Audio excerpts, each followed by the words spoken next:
Let's get started. Story number 1. It was close to 2:30 in the morning when I turned off the last light in my apartment. I lived on the top floor of a narrow 4-story walk-up on the edge of a quiet riot residential neighborhood. The kind of place people described as peaceful, though I always found the silence unsettling. At night, the building felt too still, like it was holding its breath. I just moved in a month earlier. The rent was cheaper than anything else I could find in the city, and the landlord seemed eager to fill the vacancy. He barely gave me a tour. Just pointed at the light switches, muttered something about the circuit breaker in the basement, and handed over the keys like he couldn't wait to get rid of them. At the time, I didn't think much of it. The apartment was clean but dated. Old wood floors that creaked with the slightest step, and a radiator that clanked in the early hours like it was haunted by its own history. There was a strange stain near the baseboard in the hallway, dark and circular, like something had soaked into the wood long ago. I tried scrubbing it with bleach the first week. It didn't budge. Eventually, I gave up and put a rug over it. That night, like many others, I couldn't sleep. It wasn't caffeine or anxiety. It was just something about the place. I'd lie in bed with my eyes closed, but my ears stayed alert, picking up every subtle noise, pipes shifting, wind moving past the windows, the occasional creak of the ceiling above me, even though there was no fifth floor. I tried telling myself it was the building settling, or maybe a bird on the roof, but deep down, I wasn't sure. At 2:47 a.m., I heard a knock. It wasn't loud, but it was deliberate. 3 firm taps at the front door. I lay still for a moment, listening. Maybe it had come from another unit. Sound traveled weirdly in that building. But no, it came again. 3 knocks, slightly more forceful. I got up and crept down the hallway, the boards groaning under my feet despite my effort to move quietly. I stood in front of the door, listening through the peephole. Nothing. Just the dim hallway light flickering beyond the frosted glass of the stairwell window. I didn't open it. Instead, I waited. I counted the seconds. 30 passed, then 60. I leaned in to look through the peephole. No one. I turned back toward my bedroom, heart pounding harder than I liked to admit. I made it 3 steps before I heard it again. 3 knocks. This time, slower, heavier. I spun back around and opened the door in one motion, half expecting to catch someone mid-prank. But the hallway was empty. There was no sound of footsteps, no doors closing, just the faint hum of the stairwell light overhead. I left the door open and stepped into the hallway. I looked down both ends. Nothing. I was just about to turn back inside when I heard a creaking sound from above me. There wasn't supposed to be an above me. My apartment was the top unit. The roof access was locked. But above my head, I heard the slow, unmistakable sound of a footstep, wood flexing under weight. Then another. Then 2 more, like someone was pacing directly over me. I went back inside and locked the door. My hands were shaking. I told myself it had to be a raccoon, maybe a cat. But that didn't explain the knocking. I didn't sleep. I sat in the armchair by the window, watching the streetlights flicker through the trees until the sky began to lighten and the birds started chirping. The next day, I stopped by the hardware store and bought a cheap camera, the kind people use as baby monitors. I set it up facing the front door and connected it to my phone. It would send me an alert if it detected movement. I felt stupid doing it, like I was feeding into my own paranoia, but something about the night before had shaken me in a way I couldn't rationalize. Nothing happened for 3 nights. Then, just past 3 a.m. on the 4th night, my phone buzzed. Motion detected. I sat up in bed and looked at the feed. The screen showed my front door, empty. But the camera was still sending notifications, first one, then another, dozens over the course of a few minutes. Each time I looked, there was nothing there. I turned on all the lights and stayed up again until morning. Later that day, I checked the saved footage. At 3:02 a.m., the hallway light dimmed slightly, like a shadow had passed in front of it. Then the door camera glitched, just for a second. The image cut out, then returned, and standing in the doorway was a figure. I froze. The person was tall, unmoving, facing the door directly. Their features were blurry, too blurry, even for a low-end camera. It was like their face refused to resolve. They didn't knock. They just stood there for nearly 3 minutes before disappearing during another flicker of static. I called the landlord. He sounded tired when he picked up. I told him what had happened, leaving out the footage at first. Have you had complaints like this before? I asked. A long pause. Then he sighed. Apartment 4A? Yeah. He was quiet for a few seconds. Look, you're not the first person to call me about weird stuff up there. What kind of stuff? Footsteps, knocks, shadows. A lot of people don't stay long. You're the fifth tenant in 2 years. Why didn't you say anything before? You wouldn't have moved in. That made my blood run cold. I asked him who lived there before me. He hesitated, then gave me the name Andrew Keene. I looked him up that night. The only mention I could find was an old local news article from 3 years earlier. It didn't mention my building directly, but I recognized the street name in the background of one of the photos. Andrew Keene had died in his apartment, found by neighbors after they noticed a smell in the hallway. The article said it was ruled a suicide, but there were strange details. No note, no sign of forced entry, and he had multiple locks on his bedroom door, all of which were still engaged when they found him.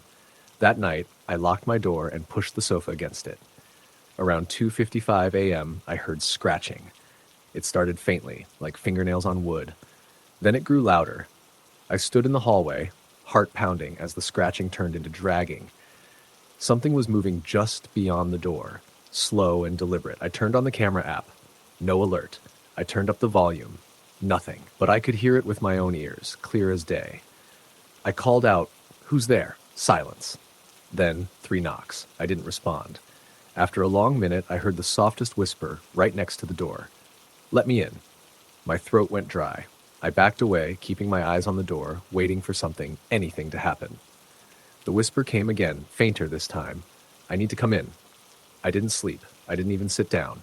I stood in the corner of my living room, a kitchen knife in one hand, watching the door until the first light of morning spilled through the blinds. The next day, I went down to the basement. I wanted to check the circuit breaker, see if maybe there was something interfering with the power or the camera.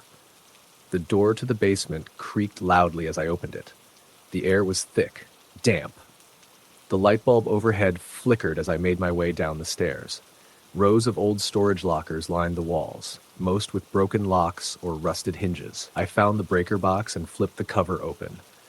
Everything looked normal, but as I turned to leave, I saw a door at the far end of the basement. A heavy steel door I hadn't noticed before. It had no handle, just a slot where a lock used to be. There were scratches around the edges, deep ones, like something had been clawing at it from the inside. I didn't go near it. Back in my apartment, I started packing.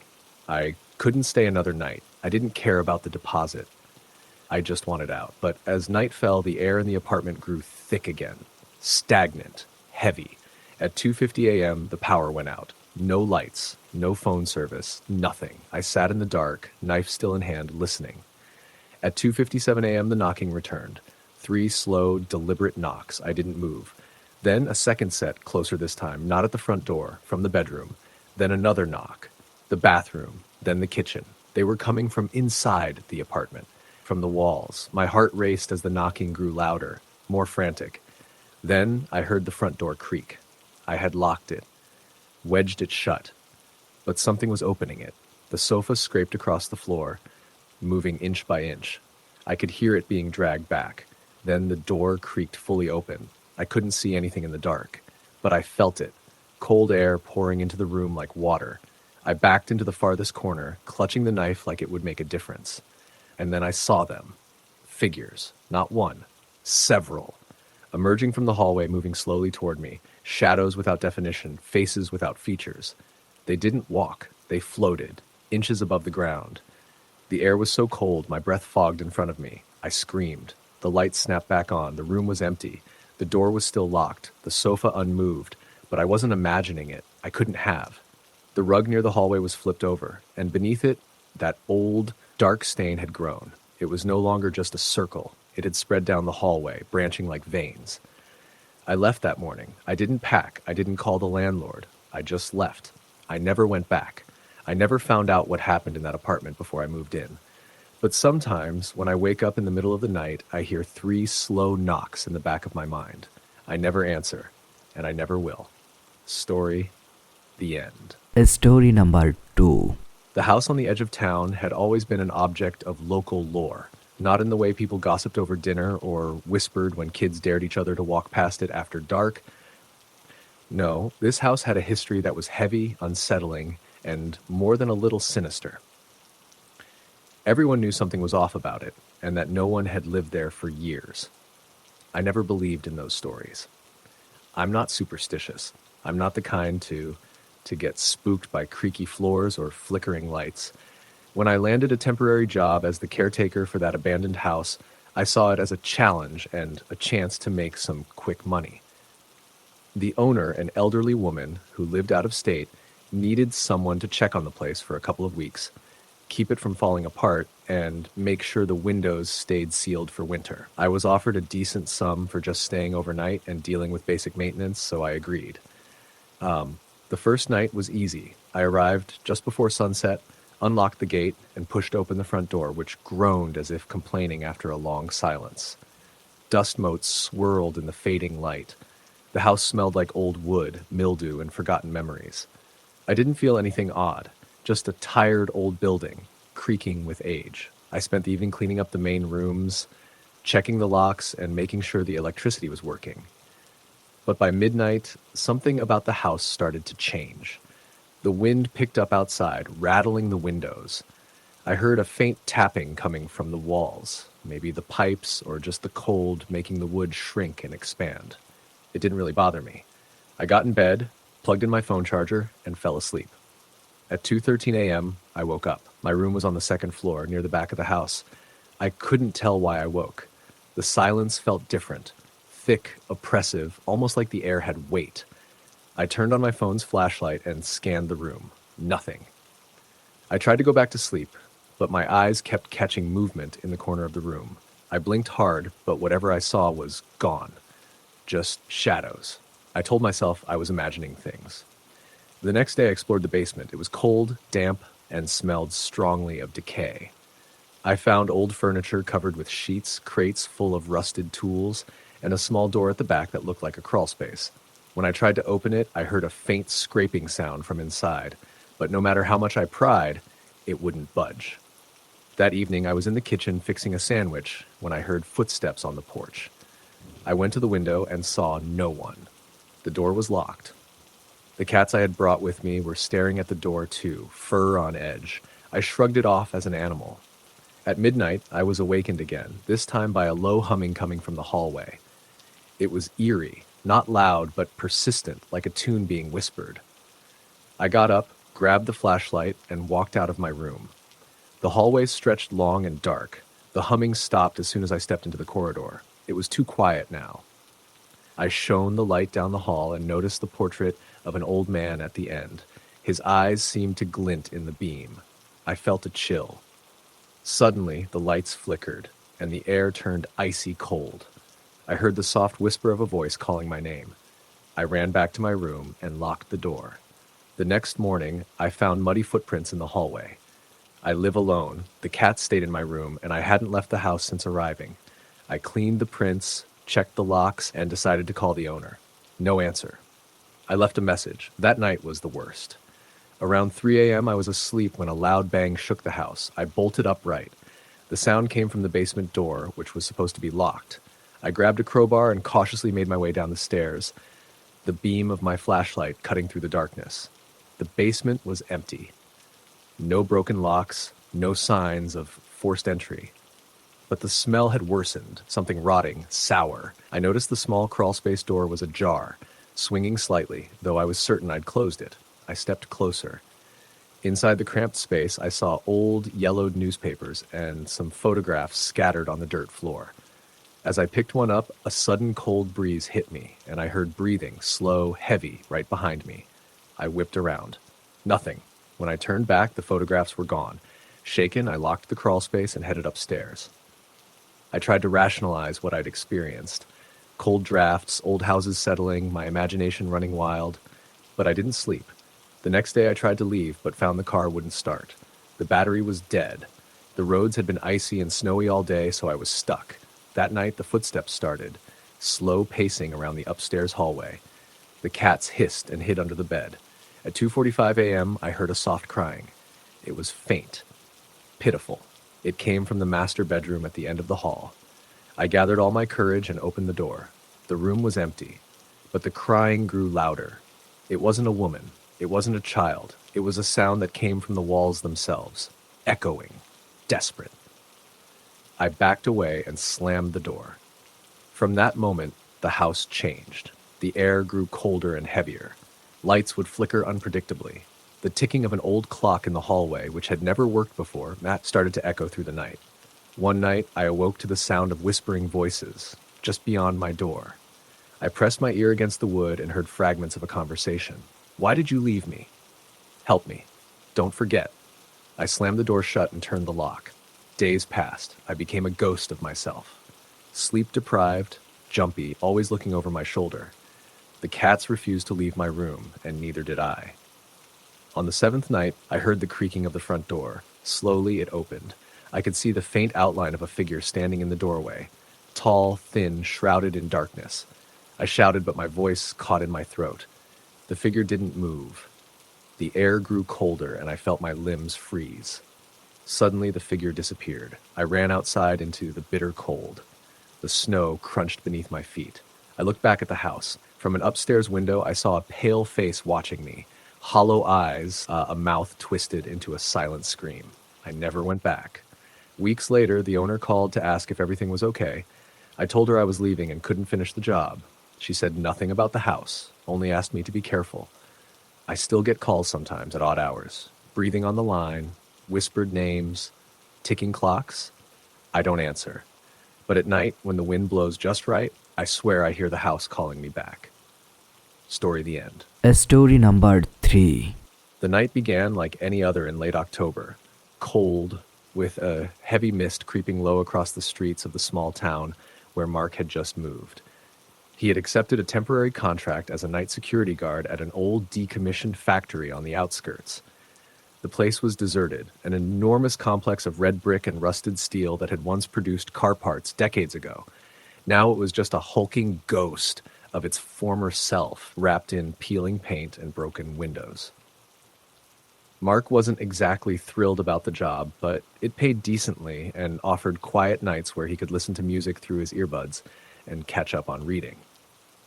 Most of his shifts were uneventful, just routine patrols around the sprawling lot, logging any odd activity and staring at dark machinery that seemed more relic than functional. He arrived around 10 p.m., the sky already thick with fog, and entered the main office where he would check in. The previous guard was just leaving, a middle-aged man named Joe who gave Mark a quick rundown. Joe's voice was low and tired. "Just keep an eye out for trespassers or vandals. The cops are slow to come out here, and some parts of the factory are pretty unstable, so don't go wandering off too far by yourself. Sometimes the floorboards give way." Mark nodded, partly bored, partly trying to hide that creeping unease he always got entering old buildings at night. Joe handed him the keys, and Mark settled in. His first rounds went smoothly. He walked the perimeter, flashlight cutting through the thick darkness, noting the graffiti on the walls and the occasional stray cat darting past. The factory lot was silent except for the distant hum of highway traffic and the rhythmic tapping of his boots on cracked concrete. About halfway through his shift at around 1:30 a.m., Mark felt a sudden chill. The fog outside thickened, swirling at the edges of his flashlight beam like smoke. He paused near the back of the factory, where a set of steel doors leading to the loading dock stood slightly ajar. Curious and a bit unnerved, Mark approached. He tried pushing the doors shut, but they swung open with a long, eerie creak. The darkness inside seemed deeper than the night outside, as if the factory itself was swallowing the light. He stepped inside, and the faint scent of rust and grease hit his nose. The air was still, thick with the metallic tang of old machines. Mark flicked on his flashlight, scanning the cavernous space. The dock was cluttered with broken pallets and discarded crates. His footsteps echoed off the concrete walls. He shone his light into the shadows, spotting a narrow stairwell leading down to the basement, a place Joe had warned him about but never showed him. For a moment, Mark debated going down, but a sudden noise stopped him, a soft tapping, rhythmic and slow, coming from somewhere below. He swallowed hard. No way he was heading into the basement tonight. He turned to leave, but then froze. There, just beyond the edge of his flashlight, a faint figure stood watching him. It was impossible to tell if it was a person or just a trick of the light, but the figure didn't move, just stood, motionless in the pitch-dark corner. Mark's heart pounded. "Hello?" he called out, voice low and steady. No answer. He blinked, and the figure was gone. He shook his head, telling himself it was just his imagination. Old buildings played tricks on the mind. The fog outside had to be getting to him. He moved back outside, secured the loading dock doors, and continued his patrol. But the image of the dark figure lingered in his mind. Later, around 3 a.m., Mark was sitting in the main office, scrolling through his phone when the power blinked. The lights in the room flickered and went out. The building was plunged into darkness, except for the weak glow of his phone screen. He heard it then. Soft whispers. They seemed to come from the walls themselves, distant and muffled, like voices trapped behind concrete. Mark stood, listening intently, but the voices stopped. He told himself it was the wind, playing tricks. Suddenly, the front door rattled violently, as if someone or something was pounding on it from the outside. Mark froze. "Who's there?" he shouted, voice cracking. No answer, just more pounding. He grabbed his flashlight and cautiously approached the door. Peeking through the cracked window, all he saw was swirling fog. He cracked open the door a few inches, and cold air rushed in. No one. Just the night, and that oppressive silence that followed. He slammed the door shut and locked it, heart racing. Trying to calm down, he sat back at his desk, but then his phone screen flickered and went black. The silence was broken by the unmistakable sound of footsteps. Heavy, slow, deliberate steps. They echoed down the empty hallway leading from the storage rooms. Mark grabbed his flashlight and stood, scanning the darkness. The footsteps stopped just outside the office door, then a soft knock. One knock. 2, 3, 3. Mark's blood ran cold. He swallowed hard and called out again. "Who's there?" No answer. The knocking stopped. The door handle rattled as if someone was trying to open it. He bolted the door and backed away, heart hammering. He remembered the emergency exit key hung in the storage room a few meters away. His mind raced. Should he stay and wait for morning, or try to escape? He chose escape. Cautiously, he edged toward the door, flashlight trembling in his hand. The handle stopped moving. He breathed out slowly and threw the door open, stepping out into the hallway. Empty. No footprints in the dust. No sign anyone had been there. His pulse slowed a bit, but unease clung tight. Suddenly, from down the hall came a faint glow. Mark turned toward it, flashlight shaking. The glow flickered from beneath a door. Room 102, a storage closet he'd never entered. His curiosity mixed with dread. He approached. The door was ajar. He pushed it open. Inside was an old metal cabinet, standing oddly in the middle of the room. The glow pulsed softly from inside it. He opened the cabinet door. Nothing but darkness inside. Then a sudden cold gust blew out his flashlight. He scrambled, fumbling with his phone, heart slamming. When the light flickered back on, he saw it. Scratched into the inside of the cabinet door were words, deep and jagged. "Don't listen." He backed out, breathing hard. The whispers started again, louder this time, urgent, desperate. "Don't listen. Don't listen. Don't listen." Mark stumbled back into the hallway and slammed the door shut. The glow disappeared. He ran toward the exit. As he reached the lobby, the main doors slammed shut behind him with a deafening bang. He spun around, no one there. His phone buzzed. A text from an unknown number. "You can't leave." Panic flooded his veins. He tried the door. It was locked tight. He pounded on it. The whispering grew louder, now a roar inside his head. Then a cold hand gripped his shoulder. He whipped around. Empty space. He screamed and ran to the stairs. The steps creaked beneath him. He burst into the parking lot, gasping cold air.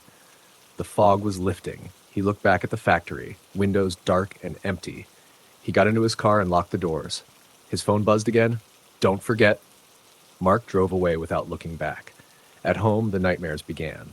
Every night at exactly 3:11 a.m., the knocking started. At first soft, then louder. Sometimes at the door, sometimes at the window, sometimes from inside the walls. He couldn't sleep. Friends stopped returning his calls. He became a ghost in his own life. One night, he awoke to find the same jagged words, "Don't listen," scratched into the bathroom mirror. The whispers followed him everywhere. They said his name. They begged. They warned. But most terrifying of all was the silence that came when he tried to scream.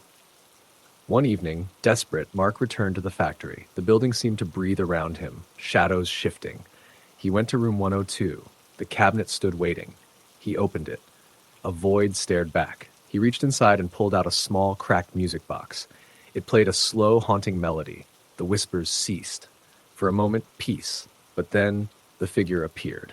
Faceless, black as night, standing at the edge of the light. It raised a hand. Mark felt himself pulled into darkness. When he came to, he was back in his apartment, the music box in his hands, and the whisper, faint but clear. Now you listen. Story. The end. Story number 4. The night was heavy, with the scent of damp earth and pine. Marcus had been hiking all day, hoping to clear his mind from the chaos of city life. He'd always been drawn to the wilderness, to places untouched by crowds and screens. That's why, when he found an old trailhead hidden deep in the forest on the outskirts of a small mountain town, he didn't hesitate to follow it. The sun had set hours ago by the time he reached the clearing where he planned to camp. It was a small, flat area near a frozen creek, surrounded by towering trees whose dark branches stretched like skeletal fingers against the night sky. Marcus set up his tent quickly, feeling the cool bite of the evening air settle in. As he sat by the fire, stirring the embers, the woods around him felt alive in a way he hadn't expected. The usual night sounds, the chirping crickets, the occasional hoot of an owl, were all present, but there was something else beneath them. A stillness, or maybe a presence, that made the hair on his arms stand up. He shook off the unease and crawled into his tent, zipping it closed against the chill. The first hours of the night passed uneventfully. Marcus drifted between light and deep sleep, his dreams filled with flickering shadows and whispers he couldn't quite place. Then, around 2 a.m., he was jolted awake by the crackling of branches just outside his tent. He froze, listening. There it was again. The unmistakable sound of footsteps, careful but deliberate, moving slowly in a circle around his campsite. His heart hammered in his chest as he unzipped the tent flap, just enough to peer outside. The fire had almost died down to glowing embers, and the moon cast faint silver light over the trees. Nothing, just the empty forest. He considered yelling, but the silence stretched on unnervingly, broken only by those soft, crunching steps circling somewhere just beyond the firelight. Marcus grabbed his flashlight and unzipped the tent fully, stepping out. The cold hit him instantly. His breath rose in small clouds. He scanned the perimeter, flashlight beam cutting through the trees. Nothing. No signs of anyone. No footprints in the dirt around his fire pit. Only the crunch of dead leaves beneath his boots as he moved. The forest felt oppressive, heavier somehow. The stillness was no longer peaceful. It was waiting. He decided to take a quick walk along the creek, hoping movement would calm his nerves. The flashlight revealed wet rocks slick with moss and the gentle trickle of water frozen over in patches. He breathed deeply, trying to settle. Then, from the darkness behind him, a voice whispered, "Marcus." He spun around, heart racing, shining the light into the trees. No one. The voice came again, softer this time, almost a breath, carried on the cold wind. "Marcus." His legs refused to move. He stared into the shadows, expecting to see a figure step forward. Nothing.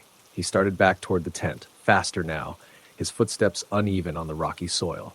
As he neared the campsite, he saw it. The fire pit was extinguished, the last glowing embers smothered by dirt and ash. The logs were scattered as if someone had crushed them underfoot. His flashlight flickered. A cold chill washed over him. Then the whisper again, this time right behind him. "Why did you come here?" Marcus whirled around, flashlight stabbing into the darkness. Nothing.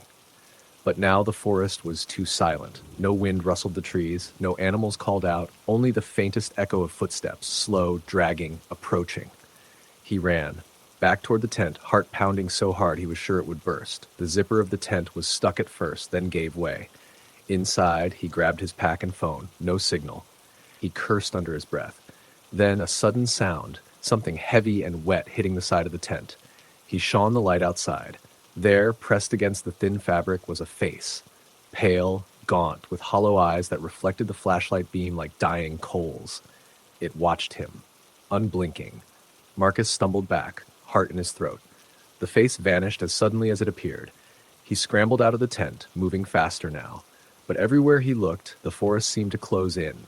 The trees leaned toward him like specters, blocking the path back. Then came the whisper again, this time all around him. "You can't leave." He tried to scream, but the words caught in his throat. The flashlight flickered wildly, then died. He was plunged into darkness so complete it felt alive. Breathless, he stumbled blindly, trying to find the trail, the road, anything. Then his foot caught on something. He fell hard to the ground. As he scrambled to get up, he realized what had tripped him. A hand, cold and lifeless, clawing from beneath the leaves. He scrambled back, heart pounding. The whisper grew louder, chanting his name like a curse. He forced himself to stand and run blindly through the dark. Hours later, when the first faint light of dawn broke through the trees, Marcus collapsed on the roadside, shivering and gasping. He never spoke of that night, but he never went back to the woods. And sometimes, when the wind howls just right, he swears he can hear that voice calling him back. Story the end. Story number 5. It started the night I took the late shift at the old hospital on the outskirts of town. I was hired as a temporary night orderly, mostly to cover for someone on leave, and I thought it would be just a quiet, boring job. The hospital was one of those older brick buildings, built back in the 50s, with peeling paint and long, narrow corridors that seemed to stretch forever under the flickering fluorescent lights. I'd done hospital work before, but nothing like this place. Even the day shifts felt eerie, but at night, the silence was oppressive. My first few nights were uneventful, just checking on patients, helping nurses move equipment, and doing rounds to make sure everything was locked down. I kept hearing stories from the day staff about strange noises, flickering lights in empty rooms, doors opening by themselves, but I didn't believe in ghosts. I chalked it up to old buildings settling, faulty wiring, or tired minds playing tricks. Then came the third night. Around 2 a.m., when the hospital was at its quietest, I was making my rounds on the third floor. That floor was mostly old patient rooms, many of them closed off since the hospital was downsizing. I had to walk down a long hallway past room 312, which had been empty for years. The door was slightly ajar, which was strange since it was supposed to be locked. I pushed it open a little further and peeked inside. The room was empty except for a cracked hospital bed and a faded chair by the window. The moonlight filtering in cast strange shadows across the peeling wallpaper. Suddenly I heard it, a soft tapping, like fingernails on the window glass. I froze. "Hello?" I called out, half expecting a nurse or a doctor to pop out and scare me. No answer. I stepped inside, closer to the window. The tapping stopped. I looked out onto the hospital courtyard, but it was empty, bathed in pale light and silence. As I turned to leave, a sudden chill swept over me. The temperature dropped sharply, even though the heating vents were blowing warm air. My breath fogged in front of me. Then I saw it, at the far end of the room, near the corner where the bed was, a faint outline. Like a figure standing there, barely visible in the dim light. I blinked, and it vanished. I told myself it was a trick of the light, a shadow from the moon, but my heart was pounding. I left the room quickly and locked the door behind me. That same night, a few hours later, I was sitting in the nurse's station, filling out some paperwork. The hallway outside was dark, except for a faint blue glow coming from the end of the corridor. I looked up and saw the glow was coming from the stairwell door, which should have been locked. Curious, I got up and walked over. As I reached for the door, it creaked open on its own. I stepped inside and looked down the stairs. The blue light was coming from the basement level. I remembered the basement was mostly storage, but also where they kept the old morgue, long since decommissioned but still locked behind heavy steel doors. Despite the warning bells in my head, I took the stairs down. The basement smelled of mildew and dust. The blue light flickered from a broken emergency exit sign above the far door. As I walked past rows of old filing cabinets and crates, I heard it again. A low humming like a lullaby sung by a woman, barely audible, almost hypnotic. The sound drew me toward the morgue. The heavy steel doors were cracked open slightly, just enough to slip through. Inside, the room was cold, colder than anywhere else in the hospital. The humming grew louder, and I saw it, an old woman sitting on the floor in the corner, rocking back and forth, singing softly. Her face was pale, sunken, with dark circles under her eyes. Her clothes looked like they belonged in another era, a faded hospital gown stained with something dark. I blinked, and she was gone. I stumbled back out of the morgue and slammed the doors shut. I spent the rest of the night avoiding the basement. Over the next few days, strange things kept happening. Lights flickered, machines beeped without cause, and I felt like I was being watched. One night, I heard footsteps behind me in the empty hallways, but every time I turned around, there was no one there. I started to keep a small flashlight on me and made sure to never go near the basement again. But it wasn't just me. The nurses whispered about a lady in white, a ghost who haunted the hospital, mourning her lost child. They said she appeared on the third floor, near room 312, and in the morgue basement. The more I heard, the more real it felt. Then the worst night came. It was a thunderstorm outside, rain lashing against the windows. Power flickered and finally went out completely. Emergency lights kicked in, casting a red glow throughout the hospital. I was alone on the third floor, doing my rounds with my flashlight. As I passed room 312, the door creaked open slowly. I stood frozen as the humming started again, soft and low. Suddenly, the door slammed shut behind me, locking itself. I pounded on the door and shouted, but no one came. I fumbled with my keys, but the lock wouldn't budge. Then I saw her. The lady in white stood in the corner of the room, pale and translucent, her eyes hollow but filled with sorrow. She reached out to me with trembling hands, whispering, "Help me find him." I wanted to run, but my feet felt rooted to the floor. I asked, Who are you looking for?" She didn't answer, but pointed toward the window. I looked out and saw a child's face pressed against the glass, pale, dripping wet, eyes wide and terrified. The lady in white faded slowly, and the door clicked unlocked. I ran out of the room, breathless and shaking. After that night, I quit, but I still think about her sometimes. About the child. About the basement. Sometimes when I drive past that hospital at night, I see a faint blue glow coming from the windows, and I wonder if she's still waiting for someone to help her find peace.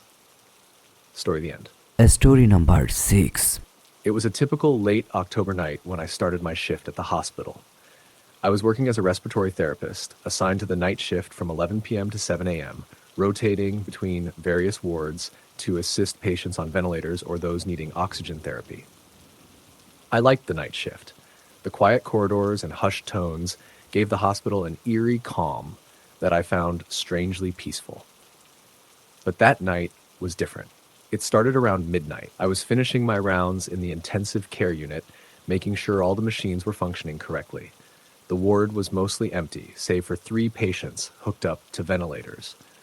The only sounds were the steady beeping of monitors and the soft hum of the machines. The dimmed lighting cast long shadows across the walls. I was checking the ventilator settings for Mrs. Andrews, an elderly woman with pneumonia, when I heard a faint whisper behind me. I turned quickly, expecting to see a nurse or a doctor, but the hallway was empty. I shrugged it off as fatigue and continued my work. As I moved toward the door to exit the ICU, the whisper came again. This time, it was clearer, a soft, urgent voice saying, "Help me." I stopped. The hallway was still and deserted. The voice had no identifiable source. I stepped out into the corridor, the sterile smell of antiseptic thick in the air. The fluorescent lights flickered above me, and for a moment, the hallway plunged into darkness before the lights flickered back on. I shivered. Making my way down the hall, I felt an uneasy pressure in the air, like the hospital was holding its breath. The sound of my footsteps echoed oddly, longer than usual, as if the walls were stretching. Reaching the nurse's station, I noticed that the computer monitors were all off. No screens, no lights. I tapped a key on one keyboard, but nothing happened. Suddenly, the overhead lights dimmed again, and the whisper turned into a low moan that seemed to drift through the air vents. I looked up, my heart thumping. "Who's there?" I called out, my voice barely above a whisper. Silence. I was about to move on when the paging system crackled to life. A voice, distorted and broken, said, "Find her." The speakers went silent. I grabbed my phone, but there was no signal, no reception anywhere in the building. I hurried to the staff lounge to get a drink, my hands shaking. When I opened the door, the lights in the room flickered, and the water cooler bubbled noisily, as if someone had just taken a sip. I leaned against the wall, trying to calm myself. Then, the TV in the corner turned on by itself, displaying static. The screen flickered to a grainy black and white image of a woman in an old-fashioned nurse's uniform. Her eyes were dark voids, and her mouth moved silently. I spun around, but no one was there. The atmosphere grew colder, and my breath misted in the air. I realized I was not alone. I left the lounge quickly and decided to head back to the ICU. As I walked the hallway, the whispering returned, louder now, and overlapping voices pleading, crying, begging, "Help me. Find her. Don't forget." I reached the ICU and checked the patients. All were stable. But then I saw something on the monitor of the last patient's room, a shadow moving across the screen. I approached cautiously. The door was slightly ajar. I peeked inside. No one, but on the bed lay an old yellowed nurse's cap, embroidered with a red cross. I reached out to touch it, but it felt icy cold. Suddenly, the door slammed shut behind me. I spun around and tried the handle. Locked. My phone still had no signal. The whispering filled the room, surrounding me. Find her. The air grew thick and heavy, and I felt a cold hand brush my cheek. Panic surged, and I hammered on the door. After what felt like an eternity, the door creaked open. I stumbled out, breathless. I ran to the hospital chapel, the only place I knew would be empty at night.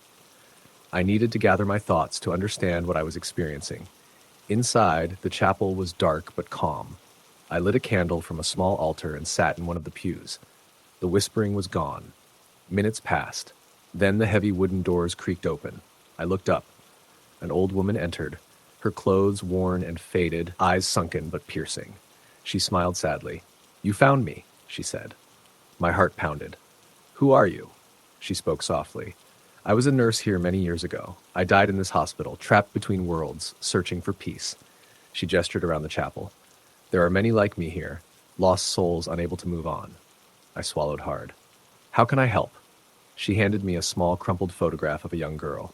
"She was my daughter. Find her, and we can both rest." The candle flickered, and the woman vanished. I was alone again, clutching the photo. Over the next few weeks, I researched the hospital's history, digging through archives and old newspapers. I discovered that the hospital had a tragic past.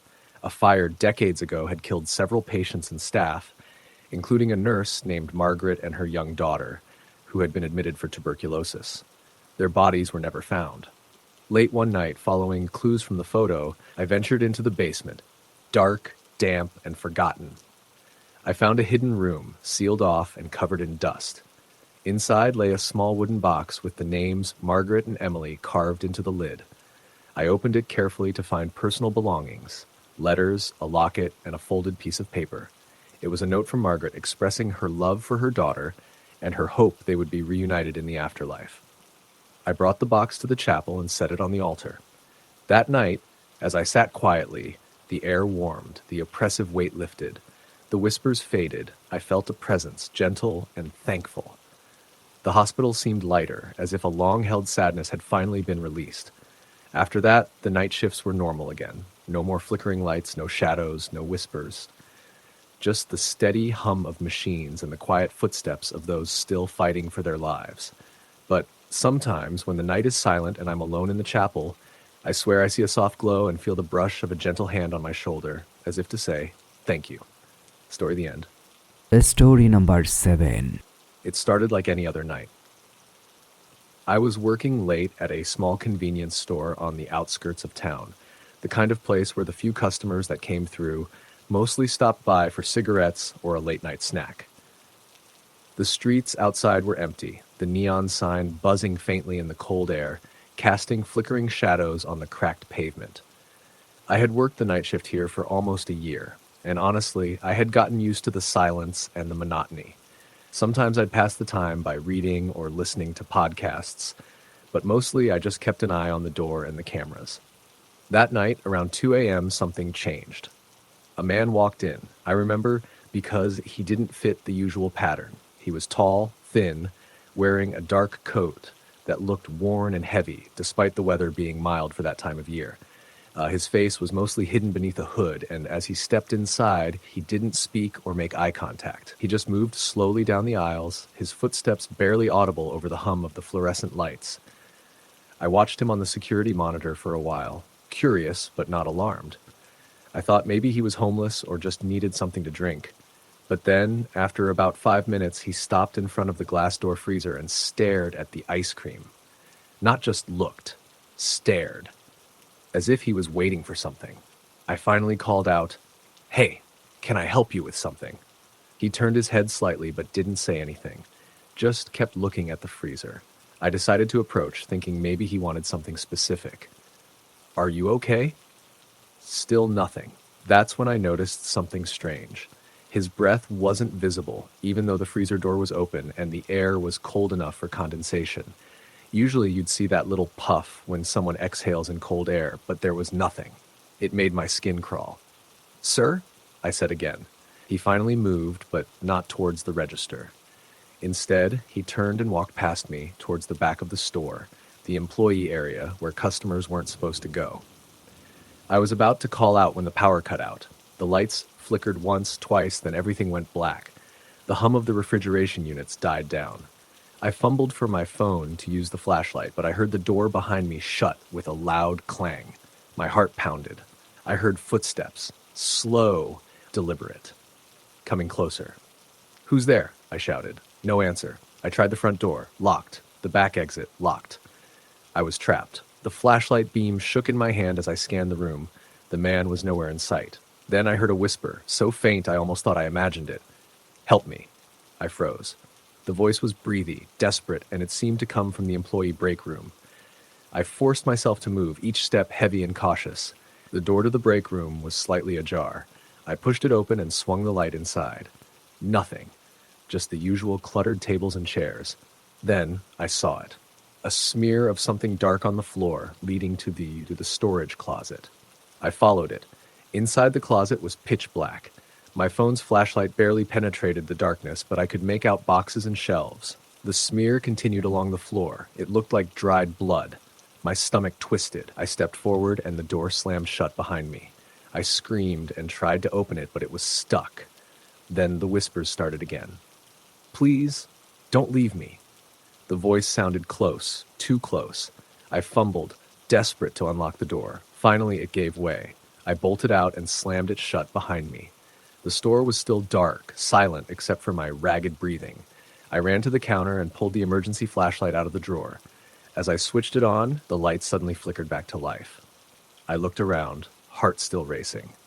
No sign of the man. No sign of blood. I checked the security footage. The cameras showed nothing unusual, just me standing behind the counter, talking to empty aisles. I called the police.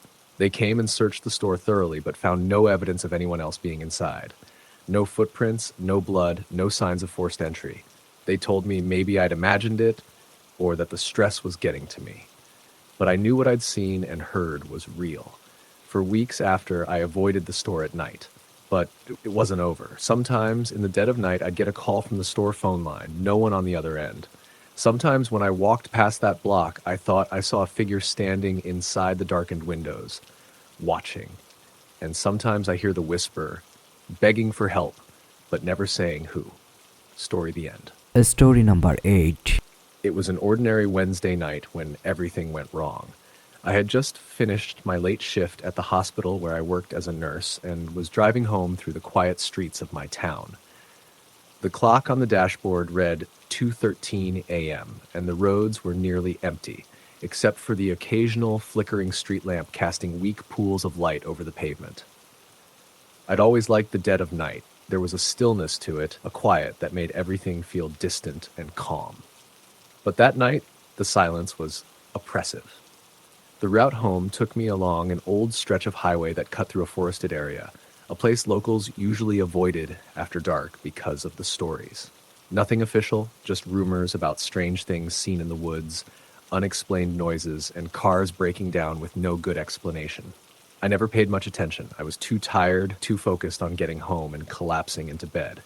But that night, as I cruised along, I noticed my car's radio began to crackle and distort, the music warping into static bursts. I fiddled with the knob, trying to clear the signal. Nothing. Then from the speakers came a faint whisper. Not music, but something else. A voice, maybe? It was so low and garbled I couldn't make out words. I stopped at a red light near a bend where the road narrowed and cut into the trees. Suddenly, my headlights caught movement on the side of the road, a figure standing just at the edge of the tree line. It was a woman, or at least it looked like one. She was wearing a long white dress and her hair hung loose, covering her face. She didn't move or blink, just stood there. I felt a chill sweep over me. The light changed green, and I accelerated away without looking back. For the next few miles, I kept glancing at the side of the road, but there was nothing there anymore. Just trees swaying slightly in the night breeze. Then my car sputtered. The engine stalled. I tried restarting it, but the ignition only clicked. The radio burst into static again, the whispering returning, louder this time. My heart pounded as I looked at the empty road ahead. No other cars, no sign of civilization. I grabbed my phone to call for help. No signal. Panic set in. I remembered a small gas station about a mile back and decided to walk there. It was cold, the night air sharp in my lungs, and the forest seemed to close in around me as I moved toward the dim glow of the station's neon sign. I reached the station, but the door was locked tight. The lights inside flickered, and the pumps were dry. I tried the payphone out front. Dead. As I turned to leave, I saw the woman again. She was now standing at the edge of the station's parking lot, watching me. Her face still obscured. I froze. She raised a pale hand and pointed toward the forest. Against my better judgment, I followed her gaze. Then I heard it, a soft, rhythmic tapping coming from the trees. Curiosity and dread tangled inside me. I asked, "Who are you?" No response, just the tapping, growing louder. I decided to head back to my car, but the path back felt different, twisted and unfamiliar. The trees seemed denser, the shadows deeper. Suddenly, the tapping stopped. Silence. Then behind me, footsteps, slow, deliberate, matching mine, but heavier. I didn't dare look back. I broke into a run, heart slamming.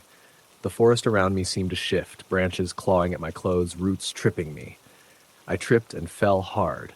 Scrambling to my feet, I saw the figure step into the moonlight ahead, closer than before. I could see her face now, pale and haunting, eyes dark and empty. Her mouth opened, but no sound came out. Then the whispers returned, louder than ever. I ran until I burst through the tree line and saw my car. The engine suddenly roared to life on its own. I jumped in and slammed the door shut. The woman stood at the edge of the forest, watching. I sped away, not daring to look back. When I finally reached my apartment, I locked every door and window, but the whispering followed me. Sometimes at night, I swear I still hear that tapping, and I never drive that road alone after dark again. Story the end. Story number 9. The rain came suddenly, a hard, cold downpour that shattered the stillness of the night. Kevin had been driving for hours, trying to get home after a long shift at the factory. The winding country road was slick and barely visible under the flickering headlights. The storm had knocked out power across the small town, so streetlights were useless, and the GPS on his phone kept losing signal. All he wanted was to get home, to his warm apartment, and forget about the miserable night. As he rounded a sharp curve, the beam of his headlights caught something at the side of the road. A figure, soaked and shivering, thumb outstretched. Kevin slowed and pulled over, cracking the window despite the rain. "Hey, you need a ride?" he called. The person, young, maybe late teens, wearing a soaked jacket and jeans, nodded quickly. "Please, my car broke down a mile back. I've been trying to get someone to stop." Kevin unlocked the door, and the stranger slid in, dripping water onto the floor mats. The scent of wet earth and something faintly metallic clung to them. "Where to?" Kevin asked, keeping his eyes on the slick road. "Just the next town over," the stranger said softly. Their voice was low, almost a whisper, but with a strange urgency that made Kevin uncomfortable. As Kevin pulled back onto the road, the stranger looked out the window, staring silently into the storm. Their eyes caught the occasional flash of lightning reflecting an eerie greenish hue. The radio was dead, drowned out by the rain hammering the roof. Kevin tried to make small talk, but the stranger answered in short, clipped sentences. A sudden crack of thunder startled Kevin, and he glanced in the rearview mirror. The passenger's face was pale, almost translucent in the dim light, and their lips pressed tightly together. For a moment, Kevin thought he saw a faint, unnatural smile flicker across their face. Shaking off the unease, Kevin focused on the road. Then, about 10 minutes into the ride, the stranger spoke again. "Do you believe in spirits?" Kevin swallowed, unsure how to respond. "I don't know," he said finally. "Not really. I mean, I'm not superstitious." The stranger nodded slowly. "They're real, more real than you think." Kevin kept his eyes forward. The road was narrowing now, flanked by dense woods that seemed to press closer with every mile. "Why are you out here in the storm?" Kevin asked. The stranger's eyes met his in the mirror. "I was running. From something." Kevin's pulse quickened. "What was chasing you?" The stranger didn't answer. Instead, they reached into their jacket pocket and pulled out a small, worn photograph. Kevin glimpsed it briefly, a blurred image of a group of people standing in front of a house. "I used to live here," the stranger said quietly, "before everything went wrong." Kevin glanced down at the photo, then back to the road. The rain had lessened to a drizzle now, but the sky remained dark, heavy with clouds. Suddenly, the car headlights caught movement at the edge of the forest. Something tall, hunched, shifting between the trees. Kevin slammed on the brakes. The stranger gasped, gripping the dashboard. "It's here." "Who?" Kevin asked, heart hammering. The figure stepped into the light briefly, an impossibly tall, gaunt man with hollow eyes and skin stretched tight over sharp bones. Its mouth opened in a silent scream. Kevin tried to move, but his hands shook too much. The figure seemed to glide toward the car, unsteady but relentless. The stranger reached out and grabbed Kevin's arm. "Drive. Don't stop." Kevin floored the accelerator, tires spinning on wet asphalt as they tore down the road. Behind them, the figure moved with unnatural speed, keeping pace despite the car's velocity. The stranger's voice was low and urgent. "It feeds on fear. If you show it, it will come closer." Kevin clenched the steering wheel, forcing his breathing steady. The road ahead twisted sharply, and suddenly, Kevin saw headlights coming toward them, a patrol car. He flipped on the high beams and honked, desperate for help. The patrol car slowed, but then suddenly swerved off the road, disappearing into the trees with a loud crash. Kevin's mouth went dry. Behind them, the creature emitted a low, guttural sound that echoed like the groan of the dead. The stranger leaned closer. "It's here to claim me, but it will take you if you don't fight." Kevin's mind raced. "Fight what? How?" The creature reached the car again, slamming a skeletal hand against the hood. The impact cracked the windshield. Kevin screamed and yanked the wheel, sending the car skidding off the road and into a ditch. The stranger was thrown forward, but caught themselves on the dashboard. Outside, the creature's long fingers scraped against the metal, searching for a way in. Kevin looked around desperately for something to defend himself with. His flashlight lay on the floor. He grabbed it and shone the beam through the cracked window, hoping the light would scare it off. The creature hissed and recoiled, retreating into the shadows with unnatural speed. Kevin exhaled shakily, turning back to the stranger. What is that thing?" The stranger's eyes were haunted. "It's the shadow of a man who lost everything, betrayed, hunted, and forgotten. It's bound to this place, and it won't rest until it claims a soul." Kevin swallowed, feeling the cold grip of fear closing in. The stranger reached out and took his hand. "You have to leave. Run before it comes back." Kevin didn't argue. He jumped out of the car, rain pelting his face, and started running down the road. Behind him, the creature's furious howls echoed, fading into the night as Kevin disappeared into the trees. He never looked back. The next day, Kevin reported the accident to the local sheriff, but there was no sign of the patrol car or the stranger.